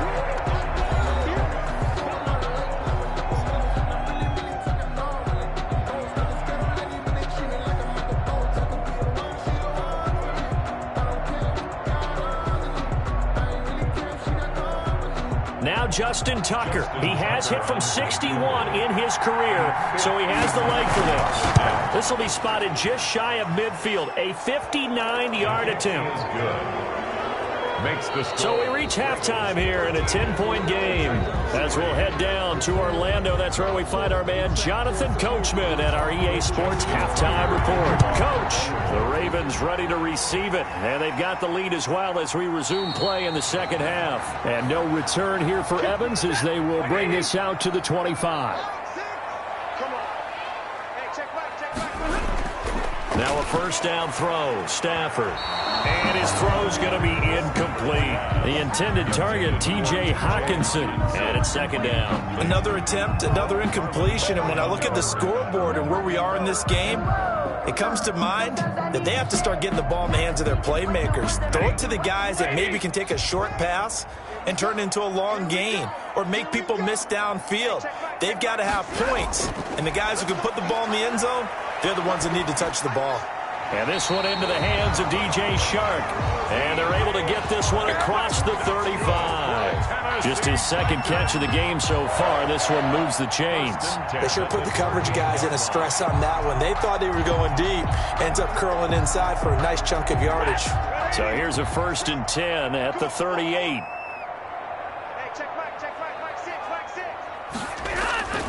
From the gun, here's Stafford. Toward the center of the field, but it's incomplete. DJ Chark, the intended target, and now it's second down. Just work with me a second here, because in my lifetime, seeing how quarterback percentages have changed in throwing the football, I mean, back in the good old days, if you were around 50%, you were doing okay. But now, you need to be 65 to 70% to be considered an elite quarterback. And in this ball game, I feel like we're playing old school, right around 50%. Yeah, he's under 50%. He needs to start hitting more targets. They get 6. That'll leave him with 3rd and 4. That was a really nice job by them picking up the run blitz and detecting it and blocking it and turning it into a nice run. And a lot of times you think if you blitz a running play, you're going to smother it. But a lot of the blitzers, they come in a little bit high. They don't have great leverage, and they're easily blocked and turned to the side. That one complete. He finds Sharp. And he will have a Titans first down as they're able to get the 3rd down conversion. It's a 9-yard gain, and it keeps the drive moving.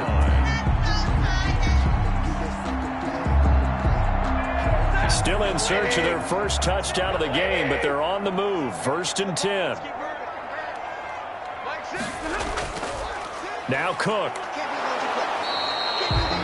Credit him with a 1-yard gain there to make it 2nd and 9. Well, they still have time to get him established, but in my estimation, they've got to pick up the urgency here. They've got to get quickly in and out of the huddle and run off a bunch more plays. Here's 2nd and 9, just a yard on that last run.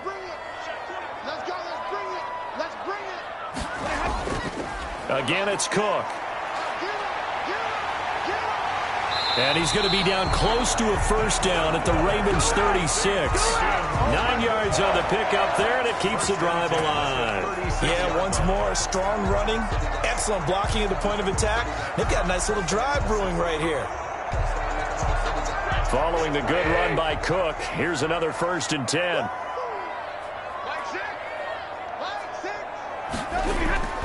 A shotgun snap for Stafford.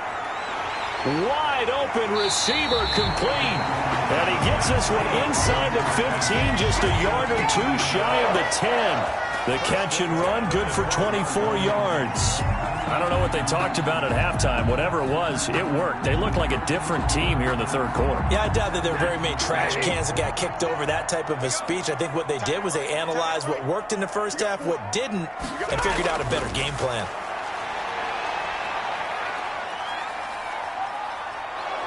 And he's wrapped up, taken down, back at the 25. And it's never good to take a sack. You really don't want to take one down here in this part of the field, down near the red zone. Not at all, because you're already pretty much assured of a field goal. But you take a big sack, it could push you out of range, and that's why defenses get a little more aggressive in this situation. They're almost conceding the 3 points. They want to push you back and try and take you out of that. And this has been a familiar sight all afternoon as they stop him behind the line. Just a 1-yard loss that time, but that's not what they needed. Now they're dealing with a 3rd and long. This defense is just flat getting after it. They have not given up much of anything in the run game. Case in point right there. Need something from deep in the bag of tricks here after 1st and 2nd down went backwards. It's 3rd and very long. From the gun, Stafford. And he's going to be taken down back around the 35-yard line. And we say it all the time, have to be able to get rid of the ball sooner than that. You have to help your offensive line out. They're going to protect you as best they can. And if you're getting 3 to 5 seconds to throw the ball, they're doing a really nice job. But when you hold it and give up a sack, you're really almost discrediting their work. A 52-yard attempt. McCann's kick up and good. And they will cut the lead back down to a touchdown now at 13-6. So a decent drive there to start the third quarter. They only salvaged 3 out of it, but they inch a bit closer. Yeah, but still lots of time to go in this one. That's why you hear that clapping on the sidelines, right? Hey, got some points. As you said, inching their way back in. Time left to go out and get that victory.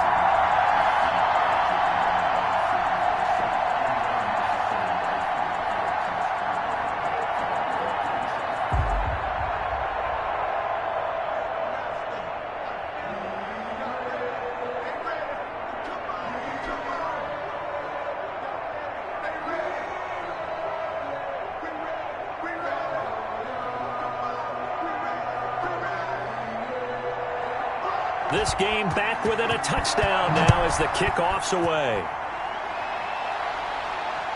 Fielded just outside the goal line.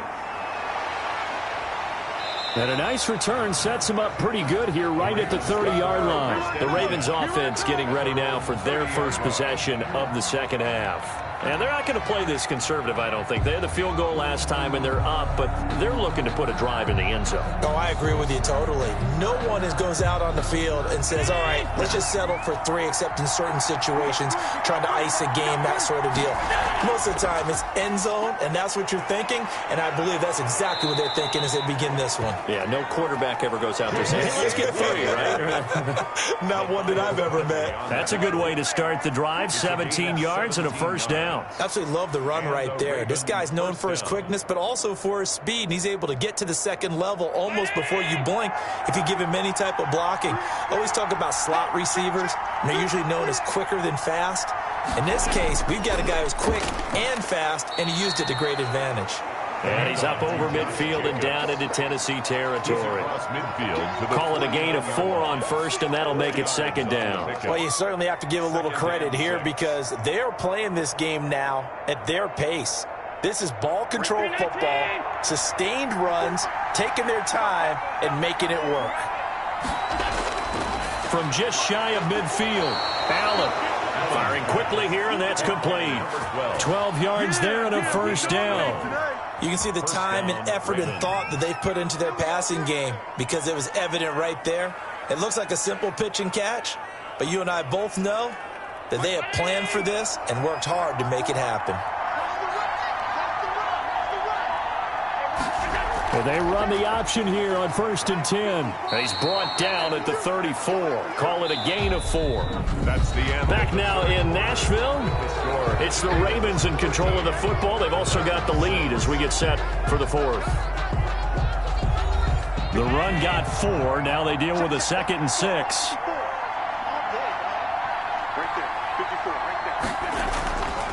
From the gun, it's Allen. Stepping up, he'll try and run. And brought down, but not before they're inside the 25. Josh Allen, very athletic at 6'5", showing the versatility, picking up the first on the scramble. All right, partner, I'm a defender, but I've got to express my admiration there. Moving around, making it happen, and instead of worrying about protecting himself, he goes and gets the first down. I've got to give it to him on that one. Normally, you don't want your guy taking shots, your quarterback, but it's winning time here in the 4th quarter. If he needs to make those plays with the legs, go ahead, right? Yeah, no doubt about it. At this stage of the game, all protections, they're off. Seems pretty obvious defensively. A key was stopping the run game. How have they done it so successfully? To me, it seems that these guys really did a nice job of paying attention during the scouting report meeting. And you know, Brandon, when they do those, they talk about the top plays that these guys like to run. The best runs for the top running back, those are the ones you focus on and want to take away. And they've done that pretty successfully in this game. A gain of 2 there on the heels of a 1-yard pickup on 1st. At this stage of the game, with the score where it is, the key here is stay in bounds, and he did just that. Not by a huge margin, but he stayed in. And those come up in what we like to call winning edge meetings. The things that you have to do, late game situations, kicking situations, doesn't matter what it is, the things you have to do to win a game, and that comes up in that meeting, then you practice it. They've got to be happy to see it executed, being able to stay in bounds and work the clock. 10 yards there, good enough for a Raven first down. But probably the only thing he did wrong there was go out of bounds, nursing this 4th quarter lead. You want to stay in, eat the clock. Yeah, you got to love the effort, the catch, the extra yardage, but you got to know the situation. Stay in bounds, young man.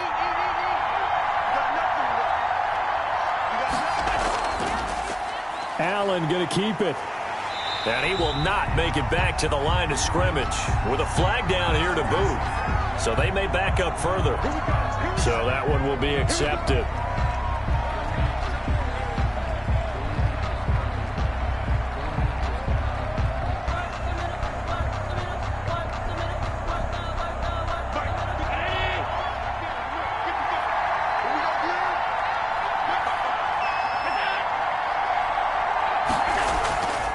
Now a carry for Jacobs.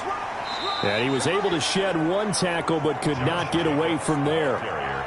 Give him 5 yards there, and it'll bring up 2nd down. Good gain there on 1st down. It keeps him in a running situation probably. They did everything right on that play, didn't they? They got the leverage up front, good blocking, nice hole for him, ends up picking up nice yardage, stays in bounds to keep the clock rolling. They are in charge of this scenario right now. They want to stay that way. And not in any rush offensively. He will push his way down to about the 14. He'll get 2 on the keeper, but it becomes now a 3rd down. Gain on the play. And it's 3rd down.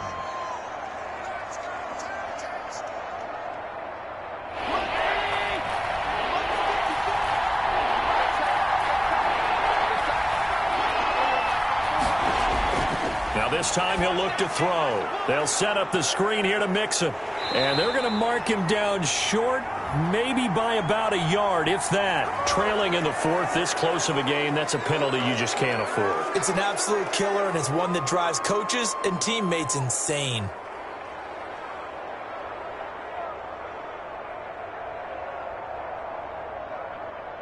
So a critical mistake, roughing the passer. Now it's 1st and goal. Allen going to try and keep it. Oh, no, he lost the football. It's picked up by the Titans. He's at the 50, 30, past the 20. And they're going to bring this one back. A fumble return touchdown for the Titans. So they obviously declined that, and it is a touchdown. They still had the option, but let's face it. There's no option. There's no option when you score a touchdown. An easy call for them. Now the extra point try forthcoming.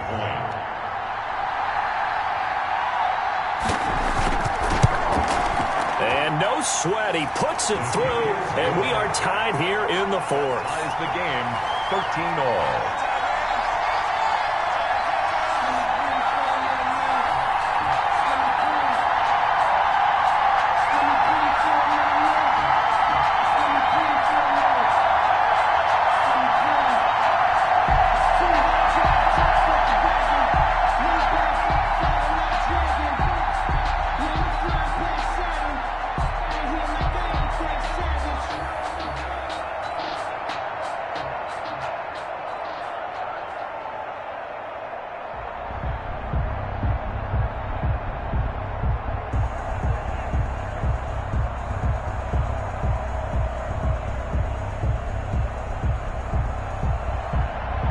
Square now at 13-all as he sends this one away.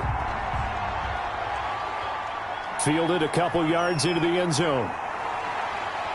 And they'll get him down right at the 25-yard line, so the same result, and he opted for the touchback. Baltimore about ready to go on offense. And we essentially have a brand-new ball game. After that last field goal has tied us all up, we brace for what should be an exciting rest to this fourth quarter.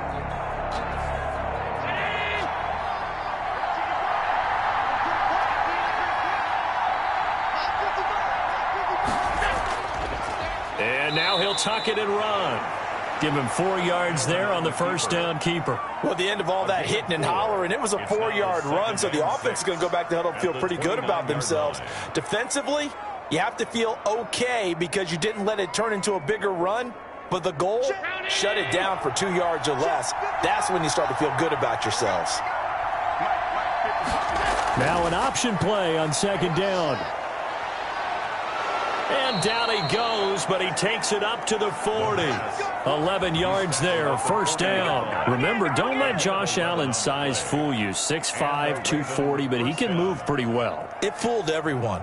Let's just be frank about the whole thing. When he came out of Wyoming, you could see on tape that he could move fairly well, but you didn't see him as a big-time running threat. That really evolved when he hit the league with the Bills. My only concern about him is at 6'5", got to learn to make himself a little smaller when it gets to be the point of contact, because I don't want him getting hurt out there. And we're seeing, though, that he can execute the RPO pretty well. Boy, can he ever. And that size does come into play for him because he can see over the top of the defense and make a decision about whether to keep it or whether to throw it downfield. So second down and 10. Once again, they'll go from the 40. Out of the shotgun, they run with Mixon. They do get a couple, but they'll be left staring at a 3rd and 8 coming up. He's brought down at the 42-yard line. It's a gain of 2 yards, and it's 3rd down. No chance, no chance.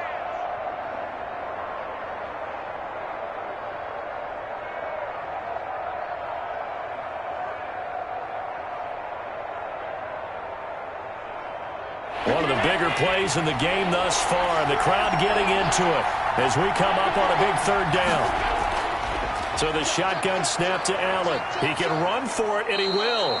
8 yards that time, able to take off, and the result is a first down. How many times have we seen this late in the fourth quarter? Because you know the pass rush is getting after him, and they get upfield, get that great push, and what do they create? Space, and he takes off. First down now, but the clock continues to move. From midfield, here's Allen.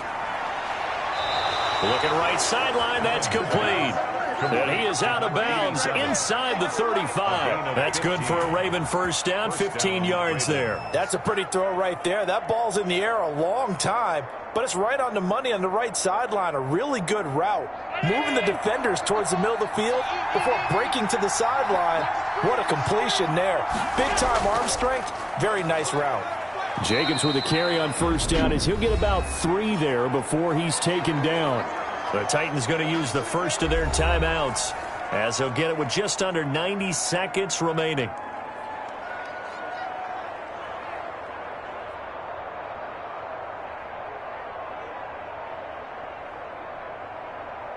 The last run got 3. Now here's 2nd and 7.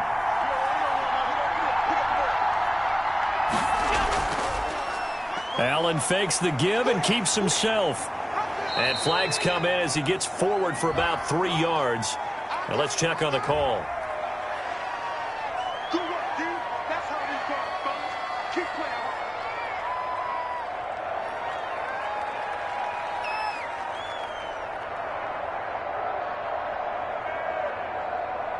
Check.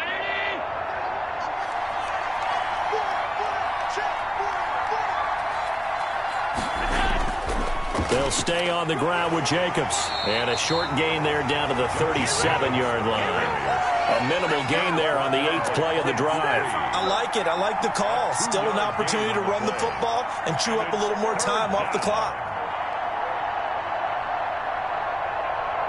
A long way to go here on 3rd down for the 8th play of the drive. They run it with Jacobs. And he's going to get this to the 31, but that is still well short of what he needed. Now Tennessee going to use the 2nd of their timeouts as they get the stoppage with a little over 50 seconds left to go in the game.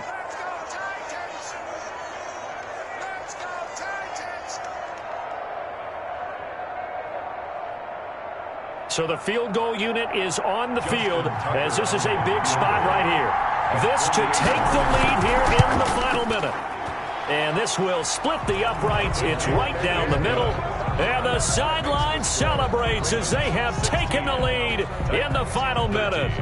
All right, so time to reset here. It's a huge kick there, gives them the lead, but they've got to be careful that their celebrations aren't a little too premature. You're exactly right about that, because there still is time for the other guys to run a few plays and get into field goal position. So this defense is going to need to come up with one final stop if they're going to get out of here with a victory.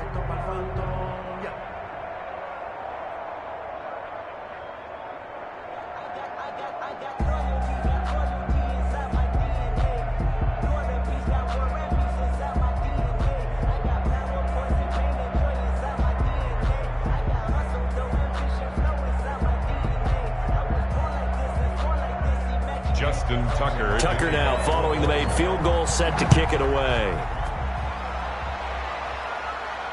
That'll be taken about a yard deep.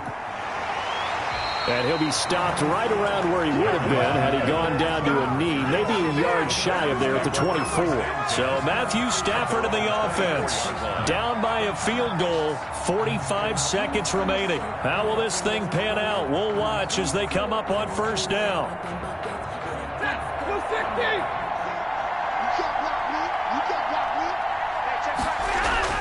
Stafford. Sharks got it left side. And he'll get this up past the 25 before he's out of bounds. 3 yards the gain there, 2nd down. It didn't check off every box, but the most important one, got the clock stopped, getting out of bounds. It may be a little short of the 1st down, but I thought that was the key. That 1st down completion only netted him 3. 2nd and 7. He's back to throw. He's going to get this one down to Cook. A gain of 3 last play. This time they double it and pick up 6. This is where, of course, it's good to have a veteran quarterback under center. You would just be able to put on one of those blood pressure clips, and nothing would be different for him. He's done it many times before, expects to get it accomplished again. They'll get to the line here, but remember, it's also 3rd down. They'll fake the give. Now Stafford. He's got his man, T.J. Hockenson. And with just inside of 10 seconds to go, they'll burn their final timeout. 9 seconds left.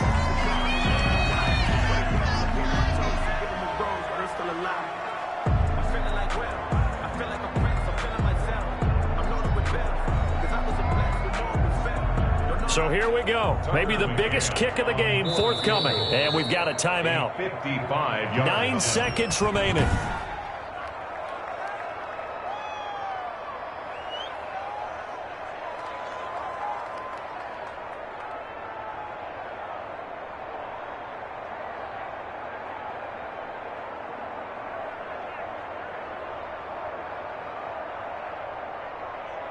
So now one of the biggest kicks of the night is forthcoming. This to potentially send us to overtime. And this kick is not going to get there. It's short and no good. Well, that would have been something if he could have saved him from that long distance there in the closing seconds, but it was just not meant to be. They needed a little more time and a little more yardage to give him a realistic shot. And that kick's a good metaphor for this game, isn't it? They're going to wind up a little short in the end. Allen down to a knee, and that should just about do it. So the final seconds tick away in this Baltimore victory. And I tell you, this was a fun one. Just a close game. Nothing comes easy in this league, as you know. They had to work for that victory. I've got to go back to what you just said. Nothing comes easy in this league. How many times have we talked to coaches prior to a game and assessed, the strengths, the weaknesses, the whole deal? Even in games when one coach was a decided favorite, what do they always say to us? But you do know this is really a 7-point league.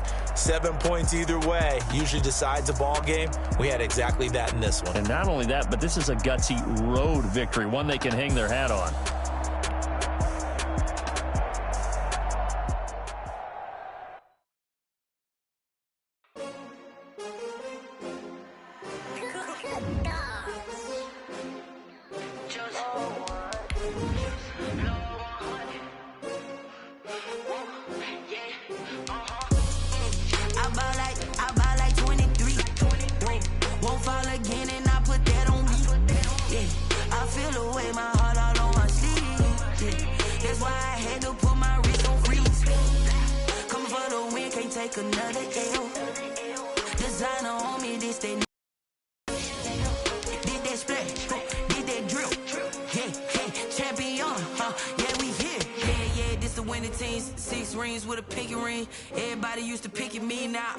They picking snakes out, they hissing, but I can't hear when the crowd screams. Still balling like an offspring. This for all the ones that doubted me. Gotta lose once to be a true winner. Only want the hunters with the blues in it. Eating blood across it where the blood dinner. Juice stay turned like I've been through that water like Olympic swimmers. Only bread and butter what we ate for dinner. So we are just about 4 miles off the shore of Lake Erie at Bill Stadium in Orchard Park, New York.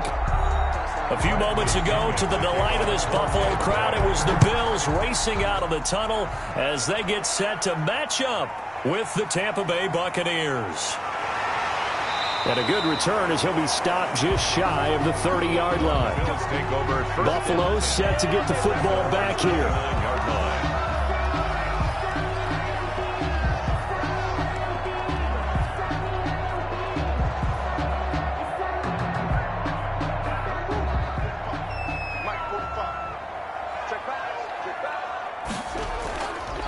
Now the man from UTEP, this is Aaron Jones. And he'll be tackled at about the 35. The game's first play produces 6 yards, brings up second down. All right, Brandon, I know we're in the early going here, but those kind of runs, they're going to open up a world of opportunities for this offense going forward. The last run got 6, now 2nd and 4. 45.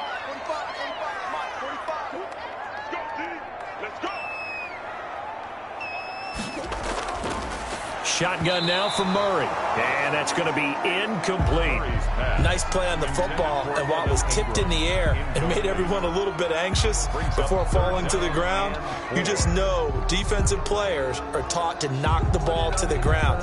But early in games, emotions come into play. Nerves come into play. And despite the training, the ball was tipped up. Fortunately for them, they didn't pay for that error. Sliding out of the pocket. He may try and run for this. And he is going to have a Bills first down. They needed 4. He doubled that. He wound up getting 8. 8 yards that time. Able to take off, and the result is a first down. That's something you have to be aware of as a defense and have to find a way to account for him. And if you're not going to use a spy, you're telling your guys to keep your eyes on him, because when he breaks out and makes plays like that, all he does is hurt you. Have to at least be able to contain him somewhat. There they could not. Buying time to his left. He'll run it. He'll wind up getting right about 4 there on the scramble, and it's second down. Well, he did a nice job keeping his eyes downfield, waiting for someone to get open. But once the pressure forced his eyes down to see the rush, it was time to make a break for it. 6 yards left on second down. Out of the gun, here's Murray. That's caught by his tight end, Evan Ingram. And he'll get it down to the 47 here. 6 yards the pickup, and that's a first down.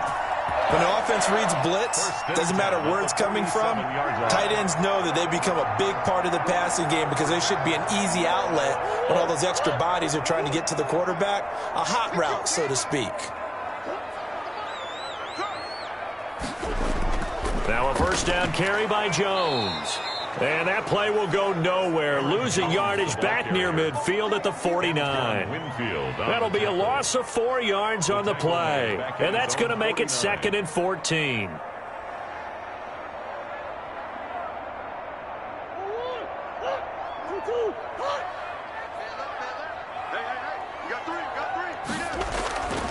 Throwing now is Murray.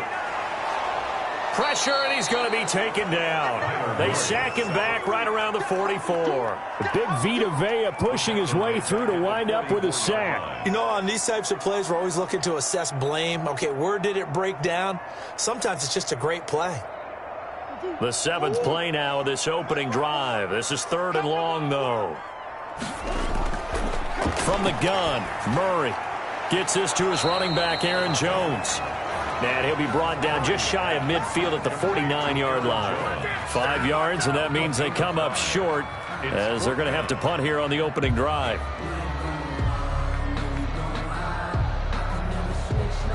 On 4th down, Matt Hawk to punt it away.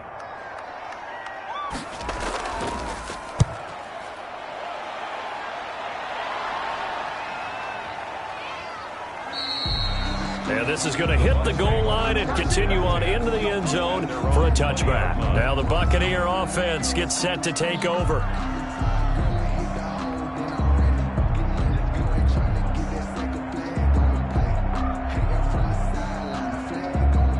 Brady going to bring the Bucs up with a 1st and 10 at the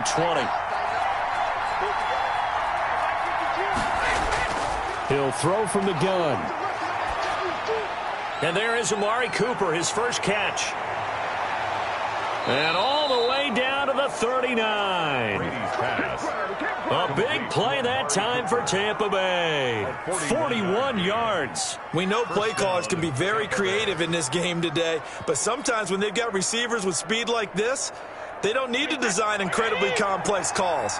Sometimes it's just get the ball in his hands and let him do his thing. In a sense, less can become more, and it was right there.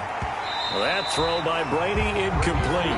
I think we'll see more of them trying to get him the football out of the backfield. They love what he can do in open space, and they believe that he creates mismatches they can exploit. That's the reason we ball for. Circle around twice for the encore. If you know, you know. Brady's incompletion on 1st down leads to a 2nd and 10. To throw again, Brady. He completes this one to Mack. It'll go as a loss of a yard, so now they deal with 3rd and 11. Well, I know it goes against the instincts of the person catching the ball because all you're ever taught is catch the football, don't drop it. But drop it there. Yeah, in that situation, dropping it would have been better. End up losing yardage, even though they completed the pass. As good as a sack? Yeah, how about that? Although they won't get the same credit for it, and it won't help them at contract time. Brady's throw on 3rd down there is incomplete. I don't think either one of us is surprised about who they just targeted on that one. I mean, they're going to try and get to him as much as possible.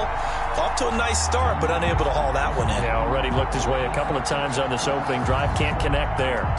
So on now is the Clemson man, Bradley Pinion, to punt this one away.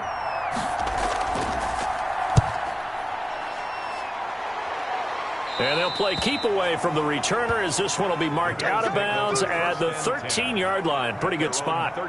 So here come the Bills out for their 2nd drive. They punted last time they had it. What steps, Charles, you think they have to take to make sure they don't do that again? Well, let's just go to the football 101, the trite expression 101. Win 1st down. Make 5, 6, 7 yards on first down and make it a 2nd and 3, 2nd and manageable. Keep accumulating first downs that way. Keep moving the football. You don't want to get behind the sticks because then the defense has the advantage. And he takes us across the 15 to the 17. 17-yard line. It's a pickup of 4, and it'll bring up 2nd down. Well, on every play call, you realize it's not going to go for a touchdown, so a lot of your calls are setting things up for maybe later in the game, trying to establish the inside run with toughness now, hopefully get to the perimeter later, and let's face it, you could do worse than a 4-yard run on first down.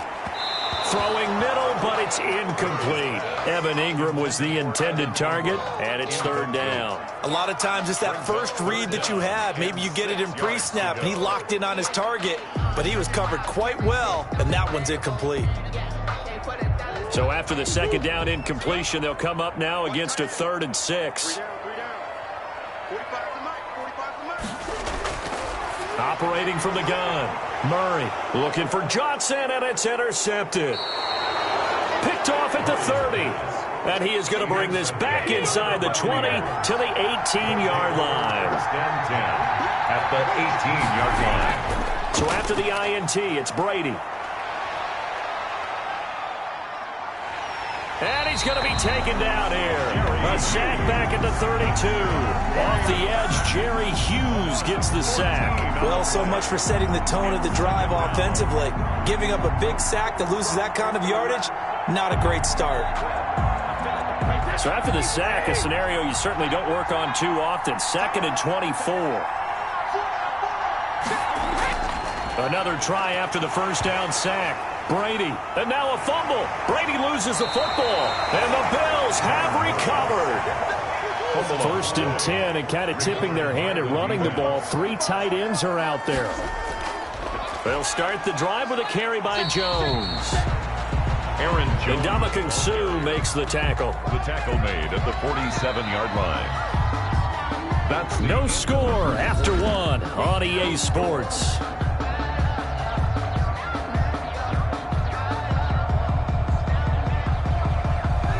The last run got a couple. Here's 2nd and 8. They'll run it with Jones. And down he goes at the 49, a 3-yard pickup. Some of these play calls, I think they're a little conservative. Well, you know me, because it's easy to sit up in this booth, right, and make all the calls and think I'm going to be correct. But I would like to see them open things up, because otherwise this defense is just going to gang up on the run and shut them down.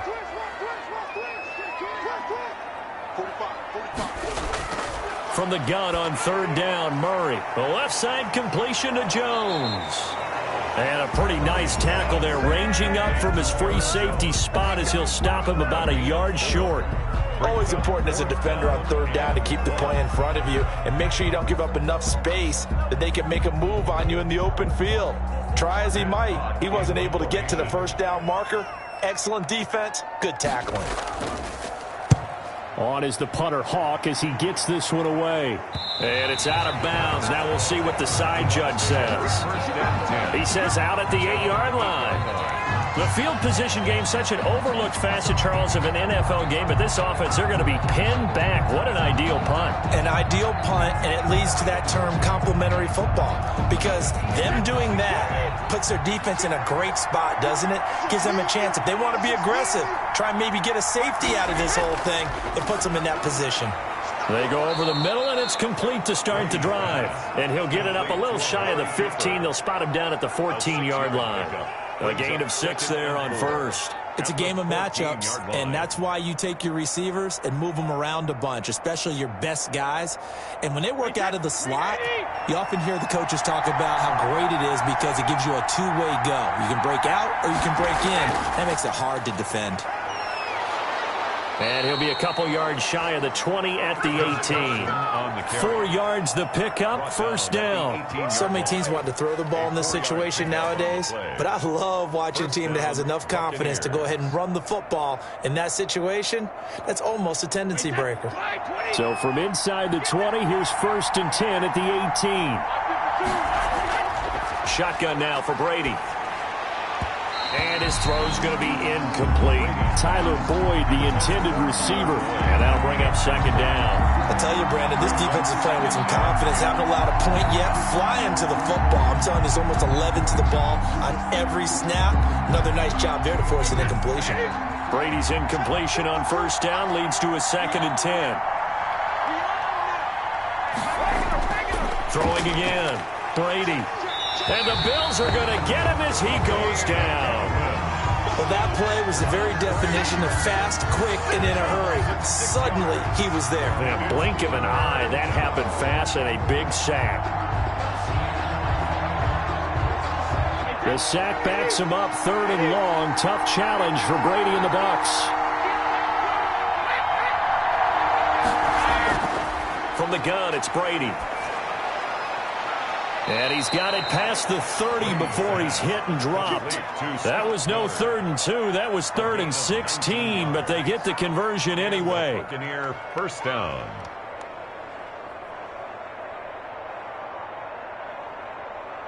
This offense finding its legs now. Here's another 1st and 10. They'll run it here. This is Marlon Mack. Found a little room there as he's up to about the 37. It's a 6-yard gain on the ground, and that'll make it 2nd and 4. Now, Brandon, that's the way you want to run the football. There should almost be quote bubbles above the offense right now. Bam, boom, biff. That's how they feel good about moving the football.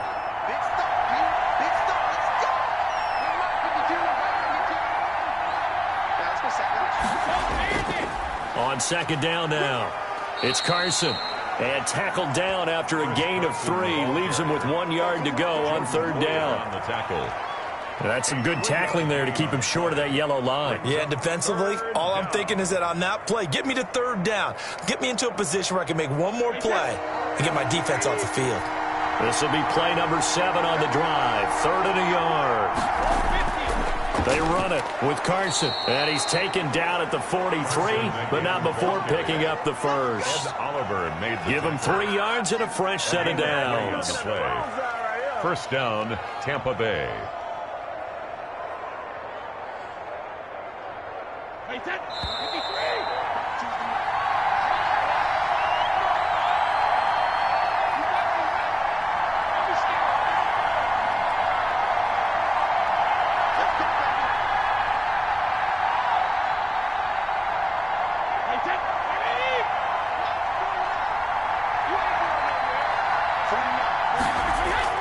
Brady now on first down. And he's got Cooper on the out route. That's complete. And they'll get this well past midfield before being stopped just before the 35. A good pickup there, 21 yards. So Amari Cooper out of Northwestern High School in Miami making a nice play there. And it's so funny that when I was going through the draft process when he came out of Alabama and was inquiring about him and his skills, they say it all began back in Miami. He really became a pro receiver at a young age because of his attention to detail and precision. But don't forget his athletic ability. That's what made that catch there. And he did spend 1 year with Teddy Bridgewater as his quarterback there, so that helped back in high school. Brady's incompletion on first down leads to a 2nd and 10. To throw again. Brady, he dumps this off to Mack. And this will be a gain of 5 as he gets it to the 30. 5 yards. Now it's 3rd and 5. And we see another pitch and catch there to the running back. This position just continues to evolve. They become just as critical to the passing attack as a lot of receivers, tight ends, because their ability to make people miss in the open field can really generate big plays for an offense. Got his man complete over the middle. That's Mack. Now the Bills are going to use the first of their timeouts as the clock will stop with 55 seconds to go until halftime.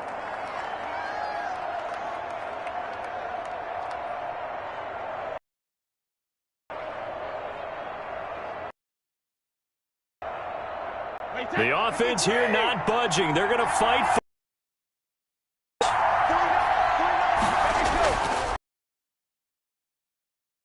and taking it to the 15-yard line.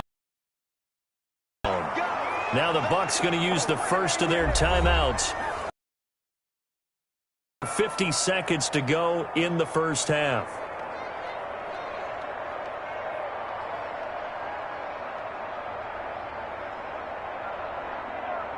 The fourth down run successful. Now they look to pay it off on first down. Into the red zone, it's Brady. That's caught by Waller out left side. And he's able to get this down to the 5-yard line before he's out of bounds. They get 10 more there, and I believe that'll be enough for another first down. It will. And what a nice example there of a tight end doing exactly what he needs to do. How about how he worked his way to the outside, made sure he secured the catch, and then anything after that, we count that as a bonus. And indeed, he gets enough for the first down. And he's got it. Caught in the end zone. Touchdown, Tampa Bay. Tyler Boyd there to make the grab as his guys are first onto the scoreboard here this afternoon. There was no going through the progressions on that touchdown pass. Yeah, nor was it necessary. His receiver won that route early, presented himself. No reason to wait. Go ahead and put it on him and score a touchdown. The PAT up and good, but hold on a second. There is a flag. Well, we looked at each other right away. We knew that flag was coming out. And I always enjoy the conversation post because officials always tell you, I don't want to throw the flag, but you caused the play. You did it. I had to.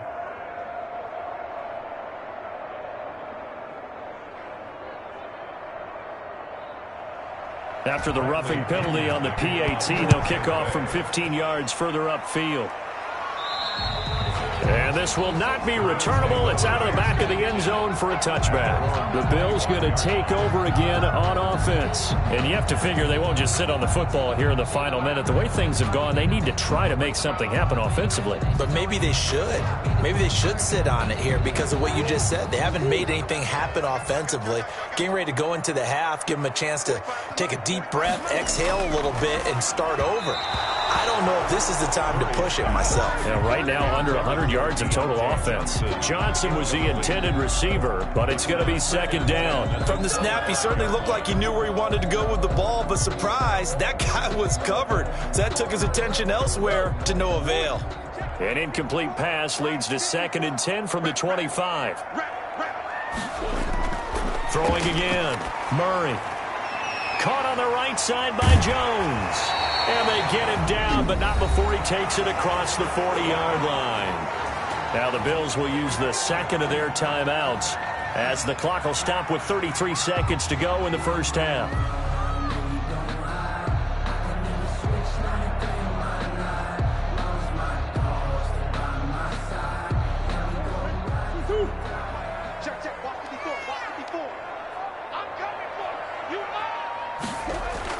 On 1st and 10, here's Murray.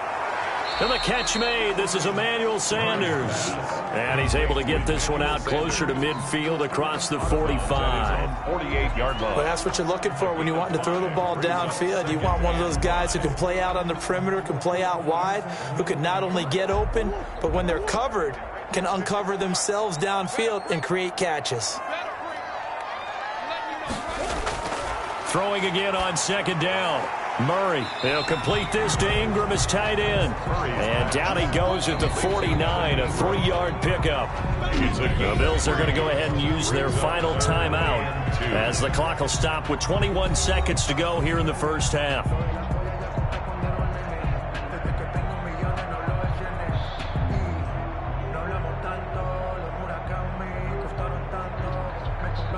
They had the catch on 2nd down, but it didn't help at all, and now they're looking at 3rd down here. Again, they'll throw with Murray. And that will be incomplete with a clock showing 18 seconds now to go. Fair to say, hasn't been his best game throwing the football, but also not getting a lot of help out there either. Yeah, you nailed it pretty well, you know. He's got to throw it better. Got to get more help. Obviously one that should have been caught. They've got to find a way to bring those two elements together so they can make some progress in this one. He's been a busy man here in this first half as he gets it away. And that hits at the 6 and carries into the end zone for a touchback. And Tampa Bay trots out there now. And with time quickly fading here in the second quarter, not sure how aggressively, offensively they want to play this. I think we'll find out just how much they trust their guys in this situation if they decide to take a shot. Just 11 seconds to go in the half as they have it 1st and 10. They'll indeed try to run it out as they start on the ground. And he's going to lose yardage. Not that it matters as the final seconds tick away. They'll lose a yard there, and it's 2nd and 11. So we've reached halftime with just the lone touchdown here. 7-0 is our score. As we'll send you down to Orlando, and we check in with Jonathan Coachman for our EA Sports Halftime Report. Coach. On the return, it's Kenyon Barner. And he'll go down as this drive will start at the 25-yard line. Out come the Buccaneers. They'll have it first to start in the third quarter. Their defense has pitched the shutout. Score game as they've got it 1st and 10.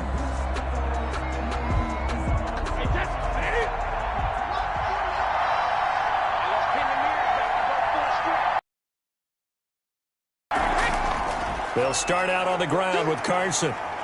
And the result here, a pickup of 8. Leaves them with 2 to go on 2nd down. He's taken down at the and there we saw one of the downsides of blitzing during a rundown because sometimes you get out of your gaps. You don't fit the run quite as well because you're headed towards the ball carrier with abandon.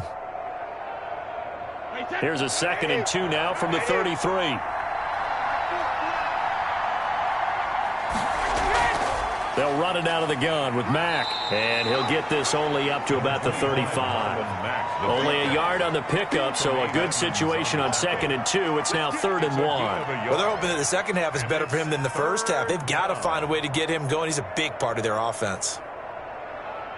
Heavy set out there on 3rd and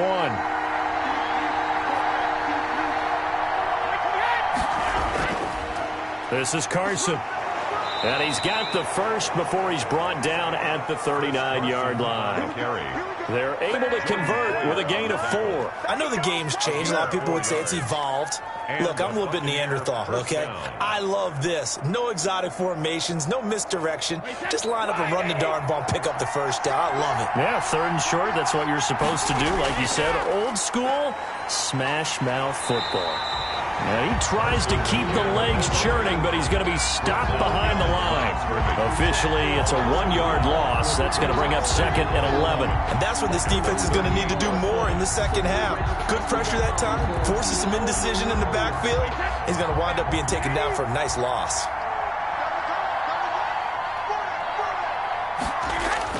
Now they'll throw with Brady. And he'll hit the slant route. That's caught by Cooper. And he'll be taken down, but not before he gets into enemy territory. It's a first down, his 4th catch of the game after having 3 in the first half.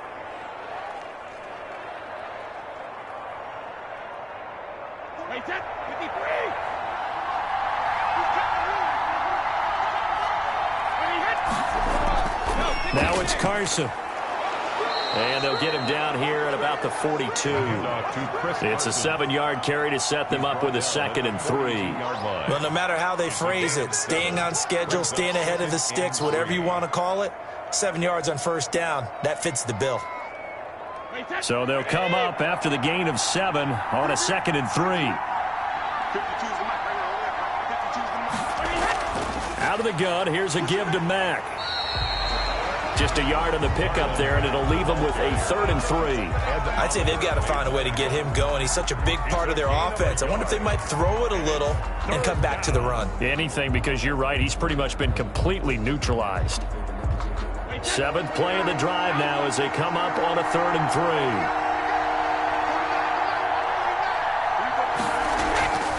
3. Here's Carson. And, boy, he is very close to a first down, but from where they're spotting that football, he's going to be a foot or so short. It'll be called a gain of 2, and that'll leave him with some options here on 4th and inches. Here's Bradley Pinion now as he'll punt it away for the 2nd time.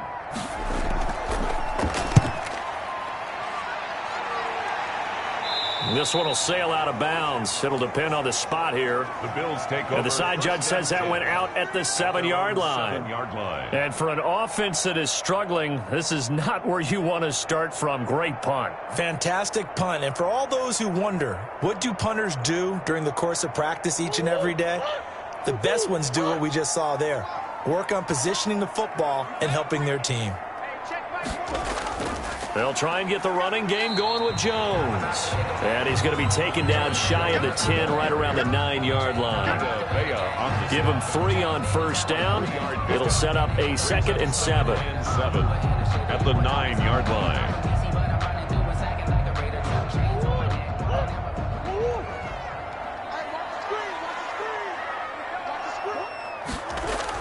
They'll go again to Jones.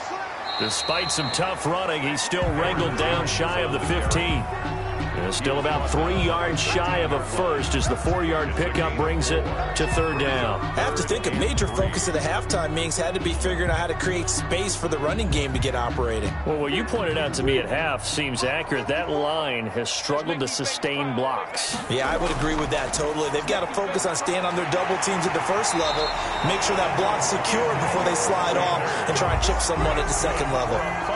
15 yards that time, and a Buffalo first. But we use the term pitch and catch a lot to denote an easy completion. We just saw one right there on 3rd and 3 to pick up the first down. Why are those so tough to defend? Just because they hit so quickly? Yeah, it's all about timing and confidence. Quarterback sees it, rips it, there you go. An opening there on that first down run as he gets this forward for about 8 or 9. That looks to be 8 officially, so 2nd and 2. Sometimes with the running game, you've just got to stick with it. Look, it's the 3rd quarter, no time to panic. But that also doesn't mean you just do it the same way you've been doing it the entire ball game. Maybe change up some blocking assignments or run a few different plays, but stay with the overall essence of the running game. Again, it's Jones. And he'll be brought down on what's going to turn out to be the final play of this 3rd quarter. Back now in Buffalo. The Bills have the football, but they trail here as we begin quarter number 4. The Bills on 3rd down. They've converted just 2 for 6 thus far. They're looking at 3rd and a few inches. And Robinson with a big catch. And he gets this down deep into Tampa Bay territory. It's a big play for the Bills on 3rd down. And even 50 yards. They're still looking for their first touchdown of the game. And for a second, I thought they had it right there. Looking on the sideline, it's finally good to see nods of approval. It's a welcome sign of life that this offense needed. On first down, Jones. And he'll work free from 1 tackle, but that's about all as he's taken down. Give him maybe a yard, quite the opposite from the previous big gainer. Tough day, tough sledding right there, and it's been that way the entire game. Not a whole lot of room to ramble for him. Yeah, you're right. It's been that way all afternoon. Didn't get a whole lot better there. On 2nd and 9, Murray into double coverage, and it's intercepted. Picked up by Sean Murphy-Bunting. And a big turnover there as his guys will get the football back. Scoring has really been at a premium. And, Charles, you got to tip your cap to this defense coming in here. Their offense, too, but this whole team coming in here on the road, getting a hard-fought win. 2 yards. I think the way that they're finishing this one up, an exclamation point on a terrific game. As you noted, hard for them to put points on the board, and they hold them down one more time and finalize things. They run again with Carson. And he'll take this forward only up to about the 7. Give him 3 on the run there. Now they're looking at a 3rd and about 5. A tight game like this, such a tough spot for the offense to be in. Even though they have the lead, Charles, back up so close to their goal line, they got to protect the football. And that's when you have to take care of your team with play calling as well. Not a lot of misdirection, not a lot of counters, not a lot of plays. And now a fumble. Brady loses the football. But fortunately, he's able to recover his own fumble, or that could have been trouble. So instead of giving them another 3rd down, they'll decline it, brings up 4. Now that's smart football right there. You don't even have to really spend a lot of time considering it. Just know that you're probably going to get the ball back. Good job declining that penalty. Here's Bradley Pinion now as he's on to punt for Tampa Bay. And he's able to get it out quickly, and this is not a bad kick here. That'll be a 43-yard punt, just a single yard on the return. And this offense takes over in great shape right at the 50, 1st and 10.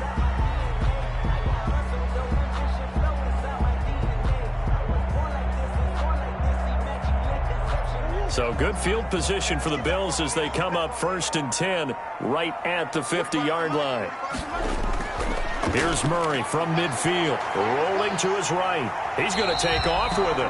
He'll wind up getting 9 after tucking it and running, so it'll leave him with 2nd and a yard. Partner, he was going through his progressions. Not there, not there. After about the 3rd one, he decided he better pull it down and run for it. And he slides down and avoids the hit for good measure. They'll come up now on 2nd and a yard.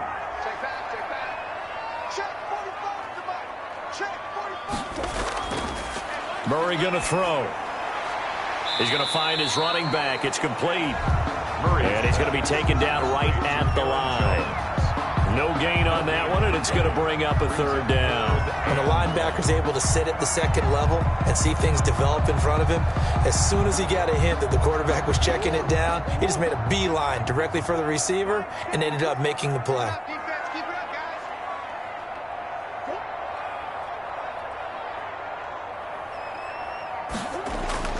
Murray to throw on 3rd and 1. Quick hitter here, it's complete.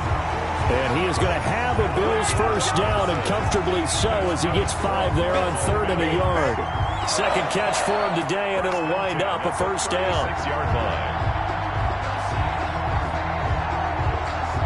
And they'll try to squeeze in one more play here before the 2-minute warning. Throwing on 1st down is Murray. And this will be incomplete. Physical play on the football there, and it's 2nd down. This has certainly been a physical game so far. Limited scoring opportunities for both sides. And there's another chance that goes unfulfilled. They'll try again from the 36 on 2nd and 10. To throw again, Murray. And he's going to keep it here. And, he's going to be brought down by the face mask. Here come the flags. This is going to get him a 1st down. Well, when you're leading in the 4th quarter, that's not the penalty you want. Not at all, and now your discipline comes into question. Having poise this stage of the game, you can't have those kind of plays. Well, now it's 1st and 10. A big mistake, especially when you factor in the personal foul yardage. To throw is Murray. And, a crusher there as it's intercepted. It's Devin White, the linebacker. The 40. He's at the 30. 10. And it's a pick 6. He brings it back to the house for a Buccaneer TD.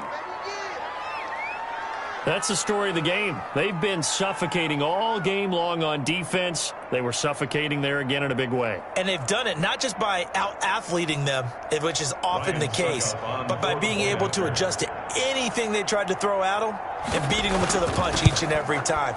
This was a defense that was well prepared. And he's got it up and through. Makes the score Buccaneers 14, Bills nothing.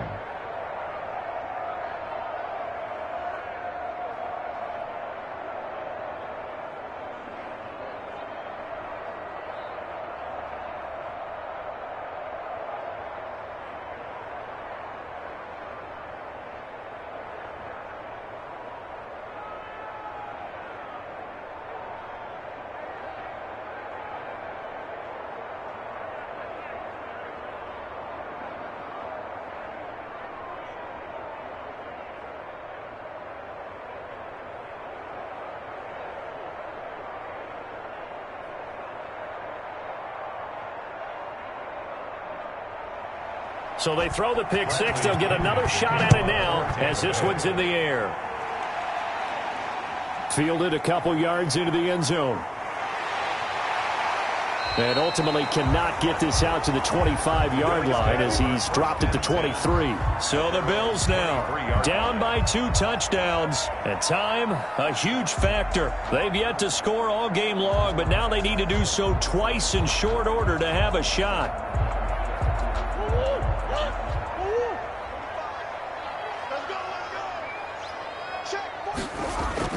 Murray trying again after the pick six. Now a desperation throw deep downfield. And that's going to wind up incomplete. However, we do have a flag down. Let's check in with our referee. Here's the Buffalo offense now as they get set to take over here. And you're still in this game. I mean, yeah, you haven't scored. Offense obviously has struggled, but you're only 2 scores down, so all hope not lost. Not at all, because we're talking about the NFL, and teams can score fast in this league. Quick strikes, you're right back in it. You're exactly right. Keeping hope alive. Now a throw right side taken in here to start this drive. And he'll be taken down, but not before he works it past the 50. Give him 13 yards on the opening play of the drive and also give him a first down. 48-yard line. Murray, he's used to moving fast at Oklahoma. He'll get his guys up to the line. Oh, he got position on him, and he pulls it in.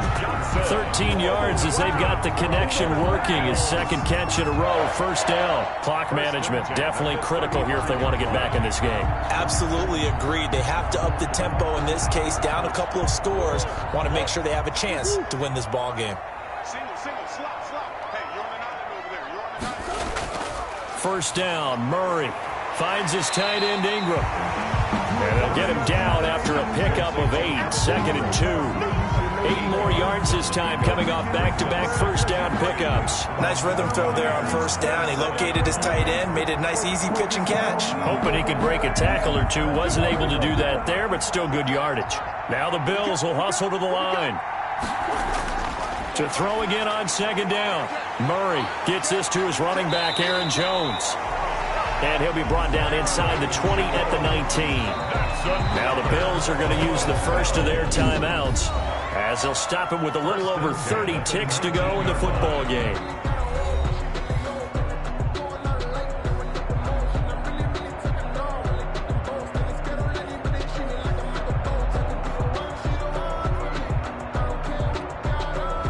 So here's a 1st and 10 now down inside the 20.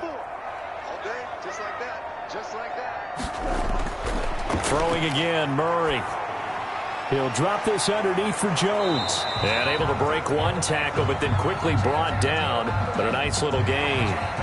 So they will accept the penalty and move forward.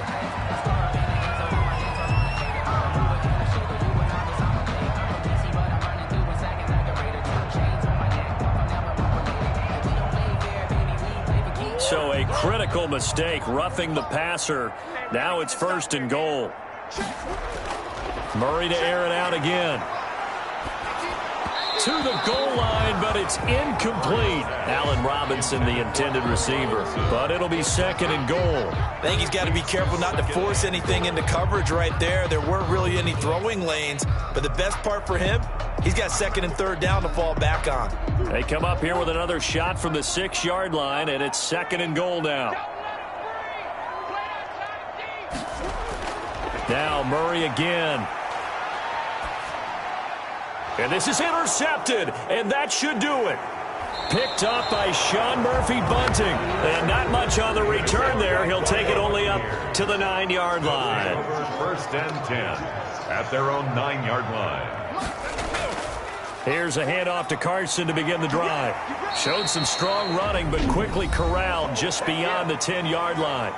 Now a final chance to stop it here as a timeout comes in with 10 seconds left in the game. Following the pickup of 4, here's 2nd and 6. They stay on the ground. Again, it's Carson. And he takes us across the 15 to the 17. And the clock will now stop as a timeout is called with 5 seconds left.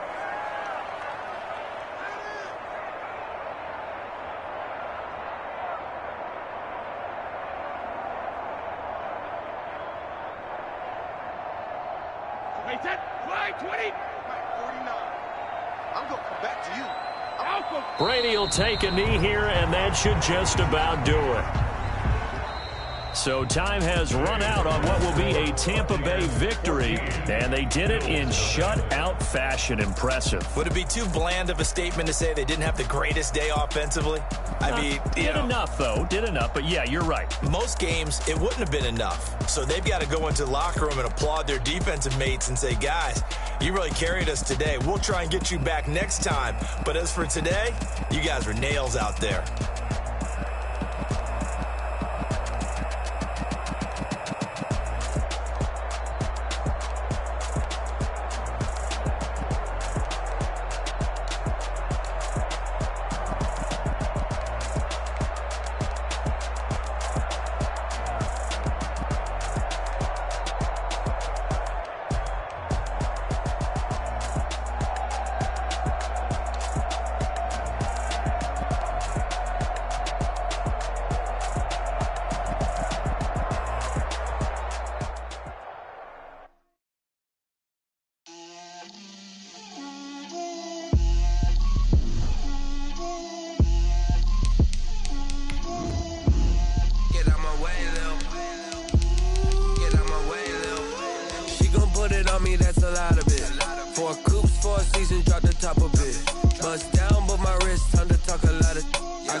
Head to toe designer, drill, little bit,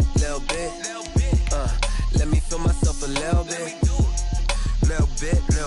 you ain't talking big, get out my way, little bit, I can't hear the hate, got a lot of it, take these bands to the bank, let them rot in it, so much ice on me, I wish I had two necks, I got homies that can sleep without two, I got homies that can sleep without, Gucci and Chanel, I got a lot of it. Walk up in the spot like, hey, what poppin' in? Gon' pop it for me cause I'm rich and poppin' in. It's the NFL on EA Sports as you take a look there at Lincoln Financial Field in Philadelphia, PA. The scene in South Philly a few moments ago. Boy, the city of brotherly love is fired up. They're saying fly, Eagles, fly as they get ready to match up with the Washington football team. Philadelphia's offense ready to give us another look.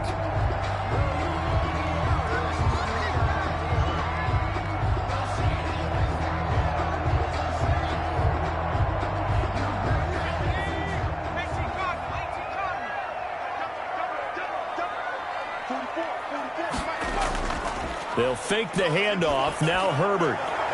And that is incomplete. He couldn't hold on through the contact. Brings up second down.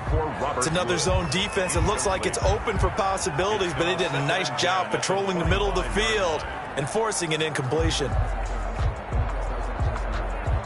An incomplete pass leads to 2nd and 10 from the 25. First carry of the game for Christian McCaffrey. And he's upended after a gain of 2 out to the 27. Well, that's a good start to this drive on the defensive side of the ball. Force the incompletion on first down. Then you're able to shut down the running play on second. Yeah, I wouldn't be surprised now. A little bit of pressure going at the quarterback in an expected passing situation. An early tough test on the opening drive. This is 3rd and 8. A shotgun snap for Herbert. Looking for Gronkowski, and he's got him complete. And all the way down to the 29. A big play there for the Eagles on 3rd down. 44 yards. Things are looking pretty darn good on this first drive, aren't they? Came right out, set the tone, this time with a big pass play. And if the peek behind the curtain that they gave us or their game plan, I don't think that's going to be the last one we see. I think you're exactly right about that. The throw over the middle, taken in, and inside the 20 before he's brought down. Back-to-back nice plays, 12 yards that time, and a first down. So I think when they look at their offense, they think to themselves, weapons everywhere, and they want to move the ball around. They want to spread it to different people, but you absolutely know they want to get this man involved as well, and that's what they just did on that play. Herbert operating from the red zone. Looking middle, and it's incomplete. He was looking for his tight end, Richard Rodgers, that time. That'll bring up second down. That was a nice job defensively of disguising their coverage and making it difficult for the quarterback to lock in on a receiver, and it results in an incomplete pass. After the incomplete pass, here now is 2nd and 10. From the shotgun to McCaffrey. And he'll be stopped after a gain of only a couple down to the 15-yard line. He's brought down. Ladies and gentlemen, that is a force of nature at the defensive tackle position. Yes, he's as big as they come, but still plenty agile. He's able to make a nice play there to swallow up the ball carrier. An extra man in the secondary for Washington on third down. A play fake, and now Herbert to throw. He's going to be sacked. Back at the 23-yard line. Chase Young coming in to drop him for a loss of 8, and it also brings up fourth. We always talk about how teams are so competitively matched, and you just want to make those plays that give you an advantage. How about right here? The difference between letting them score a touchdown versus holding them to a field goal? That's absolutely huge with the play he just made. And you know he hated taking the loss there on third down. The kick by Elliott is good. And the Eagles, they take a 3-0 lead. In the end, the opening drive, Charles, does yield points. Maybe not the touchdown that they wanted, though. Yeah, but bottom line, they wanted to get something out of that drive, and they did that. 3 points, they won't turn that down at all.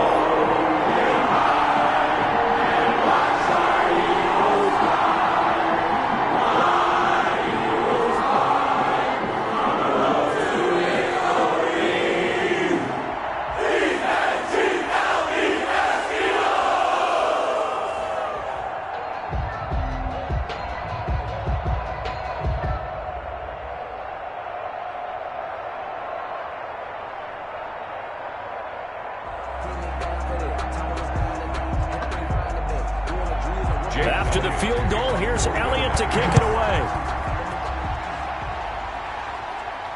That'll be taken about a yard deep. And he'll be stopped right around where he would have been had he gone down to a knee, maybe a yard shy of there at the 24. A look at Washington as they come onto the field.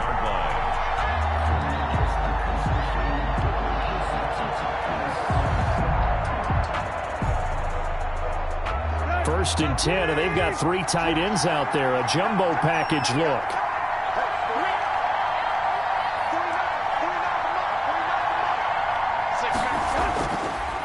On the ground, this is Derrick Henry. And he'll get this one up to the 26. He was brought down by Eric Wilson. That's just a pile of bodies there, and that's end up and make a play. It was only a 3-yard run, but for both. Okay, I can stand up when the going gets tough in here. On 2nd and 7, Tannehill. He'll go underneath with this one to McKissick.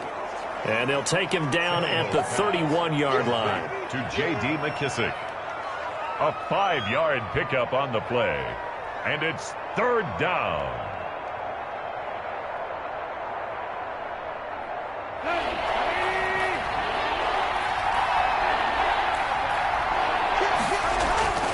They'll try to run for the first with Henry.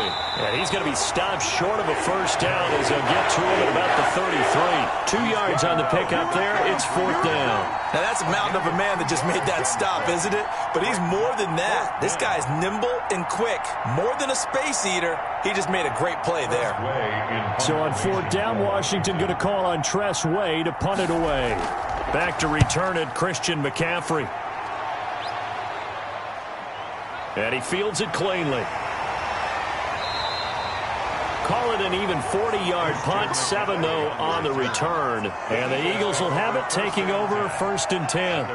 So back onto the field, here come the Eagles for their second drive. And they split the uprights last time for 3. They've got the lead. They're not going to play this conservative. They're not hoping for another field goal. They're hoping for a touchdown. I'm with you on that one. I like where your head is. I like the way you're thinking because you're exactly right. Trying to sit on a lead and play that way, that doesn't work too well for most teams. Run your offense. Run what you do best. Exactly. Put it all the way down and try and increase your lead in a big way. And the best way to do it, touchdowns. At the 41-yard line. That last catch short of the marker by just a yard leaves him with a very manageable 2nd and 1. Shotgun handoff now to McCaffrey. Oh, what a juke into space. And I think he's going to go. They're not going to get him. And that's a touchdown, but hold on. There is a flag down on the field. We'll have to see what this is about. Brutal. Tannehill, so take away the long touchdown. It's a cruel game sometimes, partner.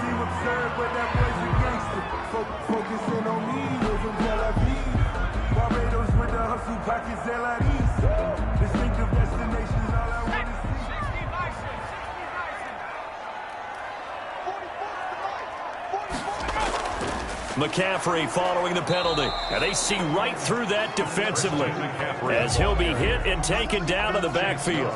It'll go as a loss of a yard, so now they deal with 3rd and 11. Defensively, he has been a presence in their backfield in the first half. Had a sack earlier, and now he comes up with a big tackle for a loss.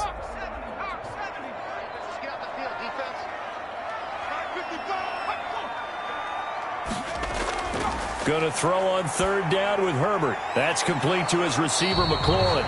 And they'll get him down at about the 37, well short of the first. They get 7 there, but it brings up 4th. One of the money routes for any offense, the drag route. So tough to defend because the receiver can stop at any point and make himself available to the quarterback and get a completion. But I love the communication we saw there. All the defenders pointing out the receiver, where he was going, and then they're able to rally to the ball after the catch and stop him short of a first down.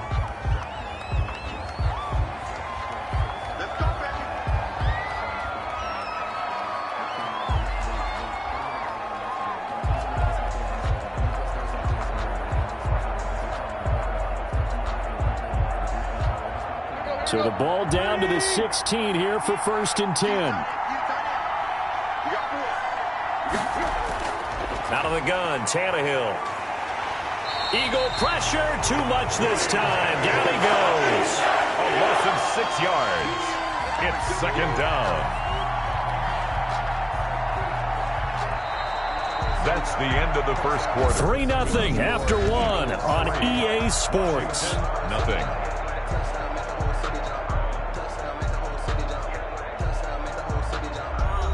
Protection certainly going to need to be a bit better here on 2nd and 16.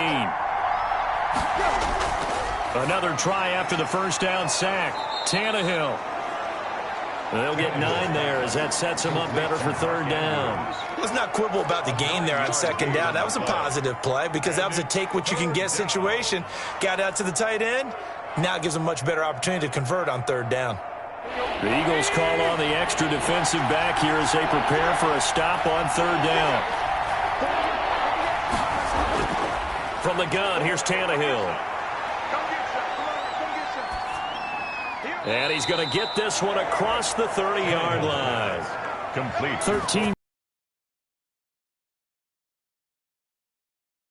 They're escaping the pocket and finding what I think was not his primary target. And some of these guys are just so comfortable getting outside of the pocket that they'll do it. And they know it affects the defense because a lot of times you get lost in coverage in the secondary. And I think you're exactly right. Wasn't his primary target. Found a secondary guy who sprang open probably because of his movement out of the pocket. A false start backs him up 5, 1st and 15.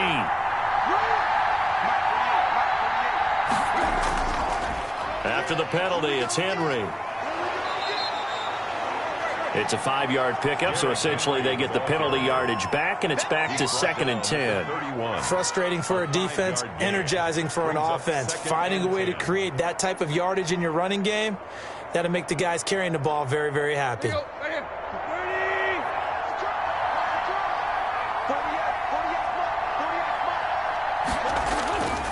Tannehill going to turn and give this to Henry. And he'll get this up only to about the 33. Just a couple there on the 2nd down run. Now they're staring at a 3rd and 8 situation. But not much on that run, Charles. No, that's exactly the way to execute a run blitz there. They guessed correctly that they would move the ball on the ground, honed in on it, and stopped them. Marked that down for a win in the defense's column.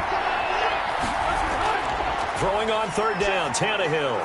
Over the middle, complete. That's Andrews.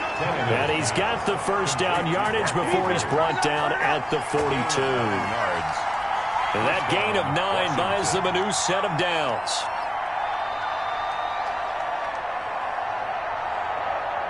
So 2 first downs, and that moves the ball to the 42 now, 1st and 10. A shotgun snap for Tannehill. That's complete to Justin Jefferson. And he'll be taken down, but not before he works it past the 50. It's a first down for Washington on a pickup of 11. One of the selling points of the in route is it gives the quarterback a really nice sight line to his receiver and almost on a direct shot able to throw the ball into the middle of the field and have a great chance of success as they did on that play.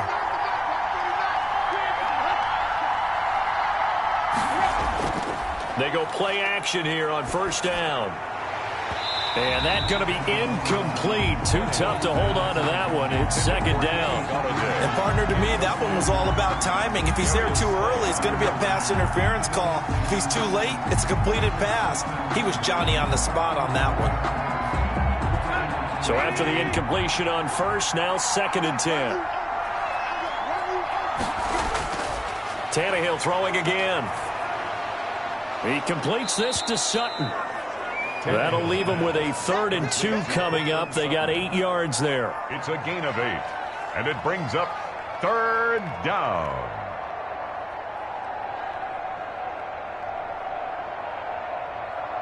Play number 9 set to come here on the drive on 3rd and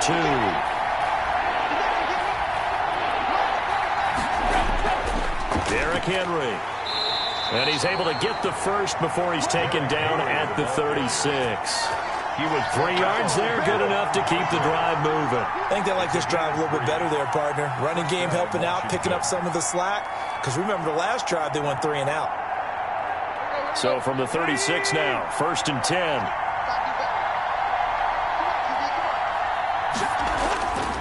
Tannehill. Got a man open. It's Sutton. And he gets this one inside the 15, just a yard or 2 shy of the 10.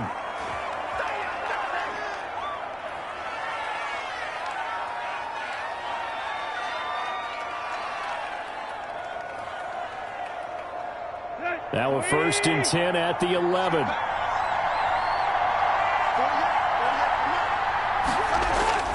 Back to throw, Tannehill.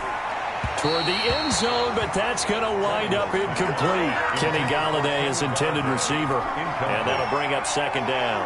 Defensively, Charles, they continue to really limit this offense as far as yardage goes. Yeah, you're exactly right. They've been assignment sound, staying in their lanes, keeping proper leverage, and communicating well, too.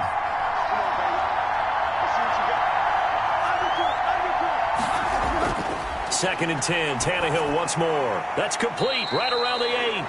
And he's able to work it here to the 8-yard line. He'll get only 3 there, so it leaves him with a 3rd and 7 ahead. Brandon, perfect defense in this situation would have meant that there was an incompletion. They would have picked it off. Okay, so they gave up the completion.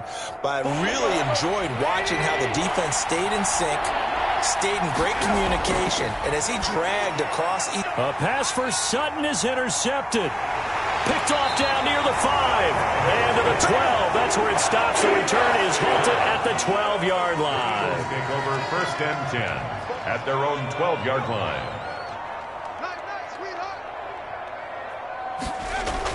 After the turnover, here's Herbert. And the open receiver, it's Robert Woods. And he'll get this up to the 30-yard line. This drive starting off on the right foot, 18 yards. Right after the turnover, they come out throwing. And that means it's a sudden change situation. We used to practice it on defense. Sudden change, get out there, stop the offense. But you typically run out there a little bit unsettled. I think that's why he came right out throwing the football, hoping to catch him off balance. And he did.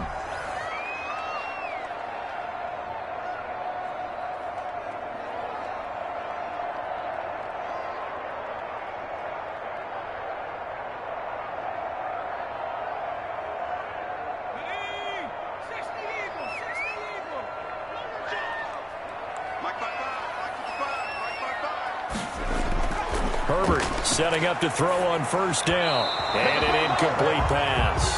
Herbert. That'll stop the clock here with just under a minute to play in half number 1. And that one off the mark behind him. Incomplete.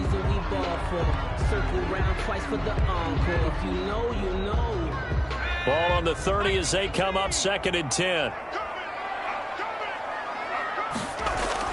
Throwing again. Herbert. They got a man over the middle. It's Woods. Now the Eagles will use the second of their timeouts as they get the stoppage with a little over 50 seconds to go in the first half.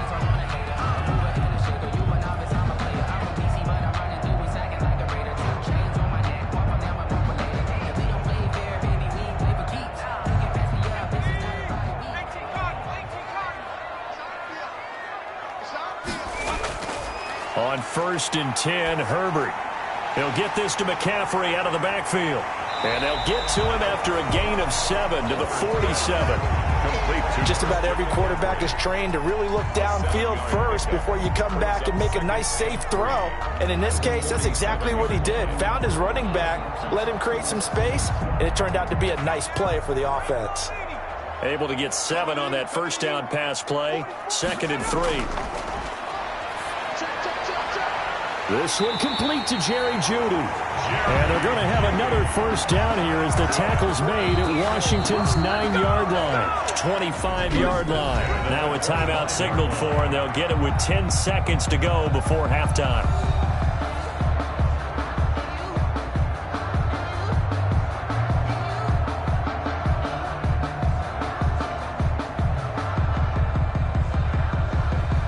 So even though it's first down, here's the field goal unit on now to try to get 3 before halftime.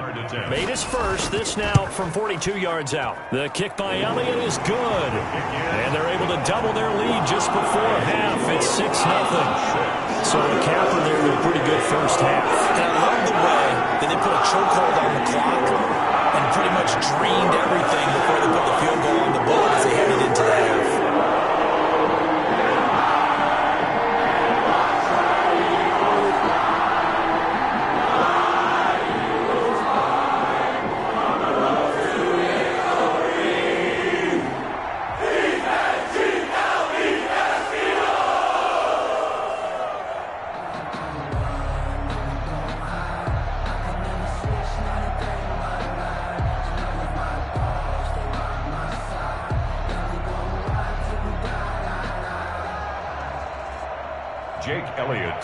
Maybe time for one play on offense. 7 seconds to go in the half as the kick is away. This one fielded at the 5. And they'll get him down inside the 30 at the 27. Out comes Washington's offense as they get set to take over here. They find themselves down here after an interception on their opening drive led to a field goal. But all in all, you'd have to say fortunate to be only down 6. Yeah, and you know how teams huddle on the sideline before they come out on the field in between series? Guaranteed what's said there is, guess what, guys? We take this ball, move it downfield, and put it in the end zone, we're right back to even. So a couple of field goals, that's all we've been able to muster through 2 quarters of play. 6-0 is our count at the break. As we'll get you down the coast to Orlando for John out to the 27-yard line. Now we get another look at Washington on offense. And maybe time for this offense to really hit the reset button. They were shut out in the first half, but still, they're right in this game. They certainly are. And what I like about it is that you actually continue to play. You know, you just find a way to make a few plays yourself, and you noted it. Right there on the border in this game. They're not that far off. Just got to find a play or two, and they could be very happy at that point. Now he dumps this off over the middle. Give him 7 on the play, and it'll be 2nd down. J.D. McKissick.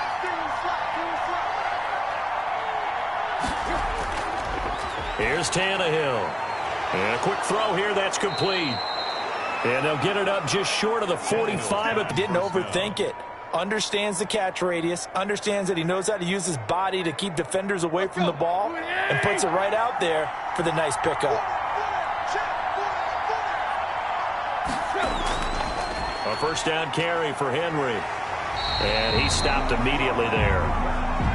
No gain on the play there. 2nd down. He was brought down. Early down stuff to put this offense in a precarious position. We know that securing the point of attack, especially against the big-bodied guys in the middle of this D, has got to be priority.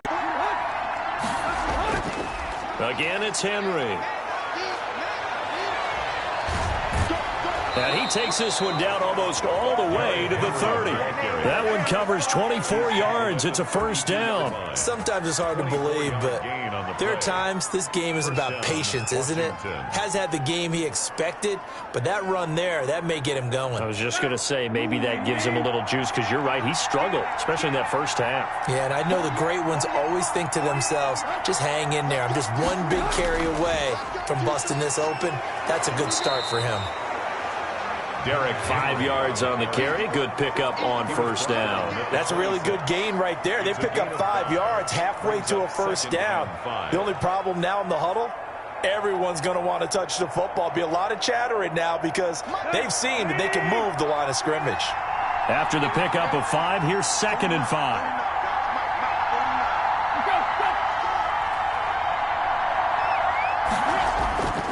They'll run with Henry. And he will force his way forward for a yard or two, but I have a good feeling this will be coming back. So some holding over on the left side of that O-line. And I know for the guys trying to move those big defensive people, they'd love for them to stay in one spot, but they move around so quick and so fast that sometimes you just have to grab them.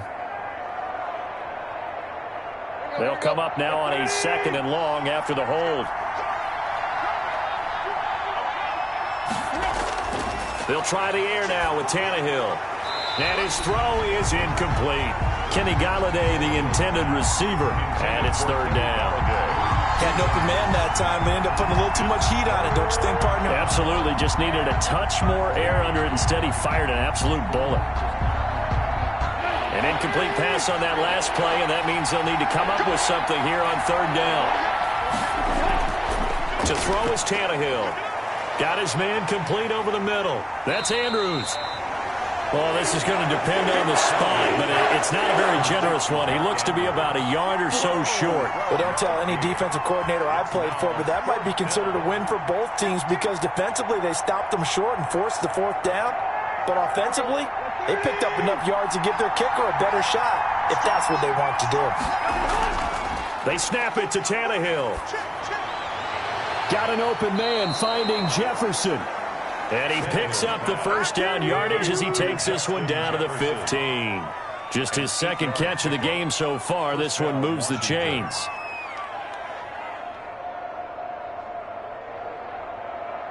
Still in search of their first touchdown of the game, but they're on the move. 1st and 10.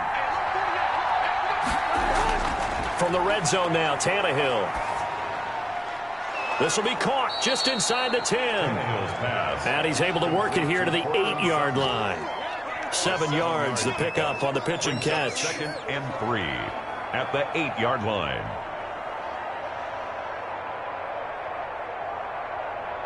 Second down from the 8. They can get a first down by reaching the 5. Henry. And he'll be brought down here at the 3-yard line. A 5-yard gain, and now they're set up 1st and goal. I hope we give enough respect to the big guys up front because they have been getting it done on this drive. The holes have been large, and they've been barreling through them, picking up first downs. A kicker fest so far, all points via field goals. They're hoping to change that right here. They'll try and run for it with Henry. They're able to get a couple here, but won't get across the plane as they stop him right around the 1. To me, that's a terrific run on 1st and goal at the 3. They got 2 yards. I'd line right back up and give it to him again. 2nd and goal from the 1.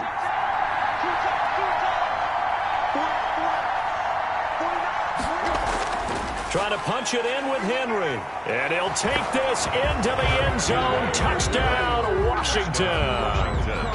Taking it in from a yard out. And Washington has tied the ball game with the extra point still to come. 2nd effort there. He was determined to find pay dirt, and he did. I think that's a great example of what coaches talk about, a back that runs behind his pads, and he uses pads to get him into the end zone. Extra point good by Hopkins. And they take the lead here at 7-6.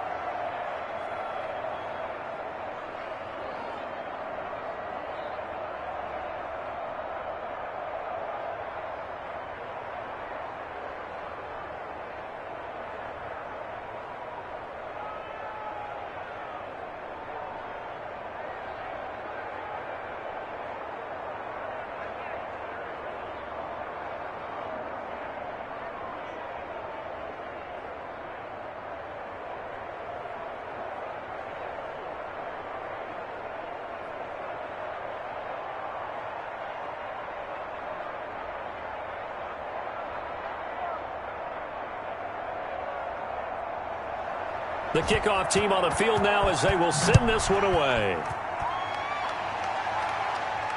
That'll be taken about a yard deep. And they'll get him down right around the 25, actually the 26 officially, so a net gain of 1 there. So here are the Eagles now as they get set for their first possession of the second half. Their defense has done the job. Now it's the offense's turn as they've got it 1st and 10.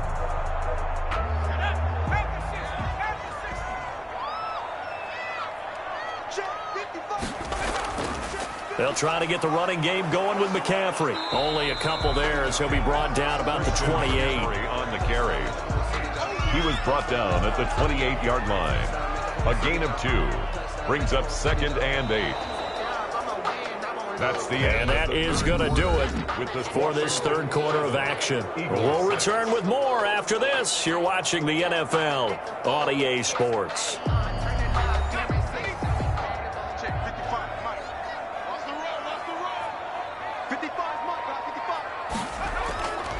On 2nd down, here's Herbert.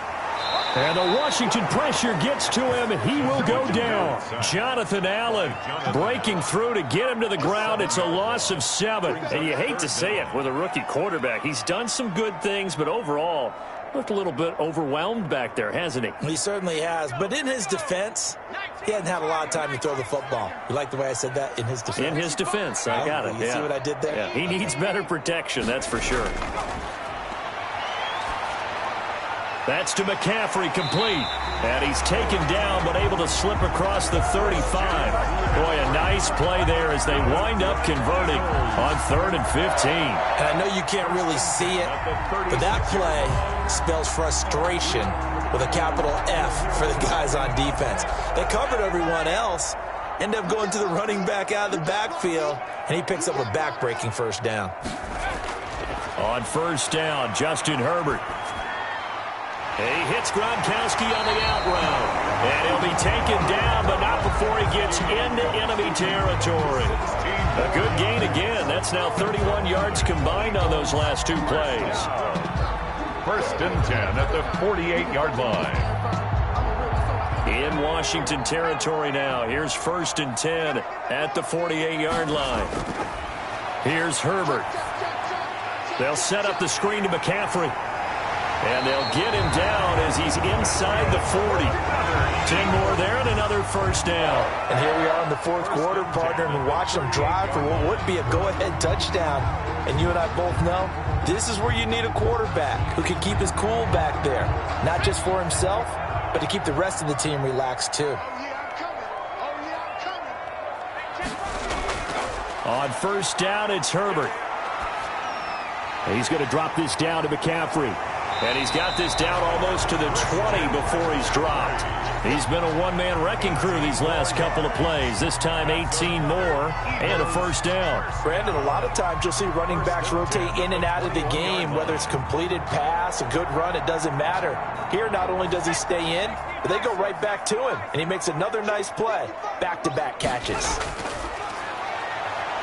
Oh, no, he lost the football. Fortunate to get that football back because trailing here in the second half, last thing they needed was to lose the possession. And the word I think of here is opportunity because it could have been lost there, their chance to score points. But the opportunity for the defense was to go ahead and really close this game down if they were able to get possession. The fumble on 1st down. Now here's 2nd down. Out of the gun, Herbert. Gets this to his running back. It's Christian McCaffrey.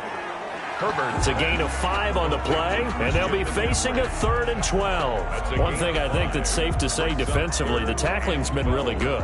And because of that, it's been very, very hard for them to move the ball because you're not getting the benefits of run after catch. They're tackling them almost on the spot. That means you have to run extra plays, harder to move it. Going to throw on 3rd down with Herbert. Over the middle, that's complete to McCaffrey. And he's going to be taken down short of the 1st, right around the 15-yard line.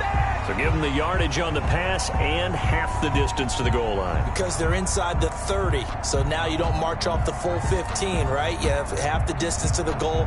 In any event, that's precious real estate given up. So now after the face mask penalty, here's 1st and goal. Here we go. Mike. A shotgun snap for Herbert.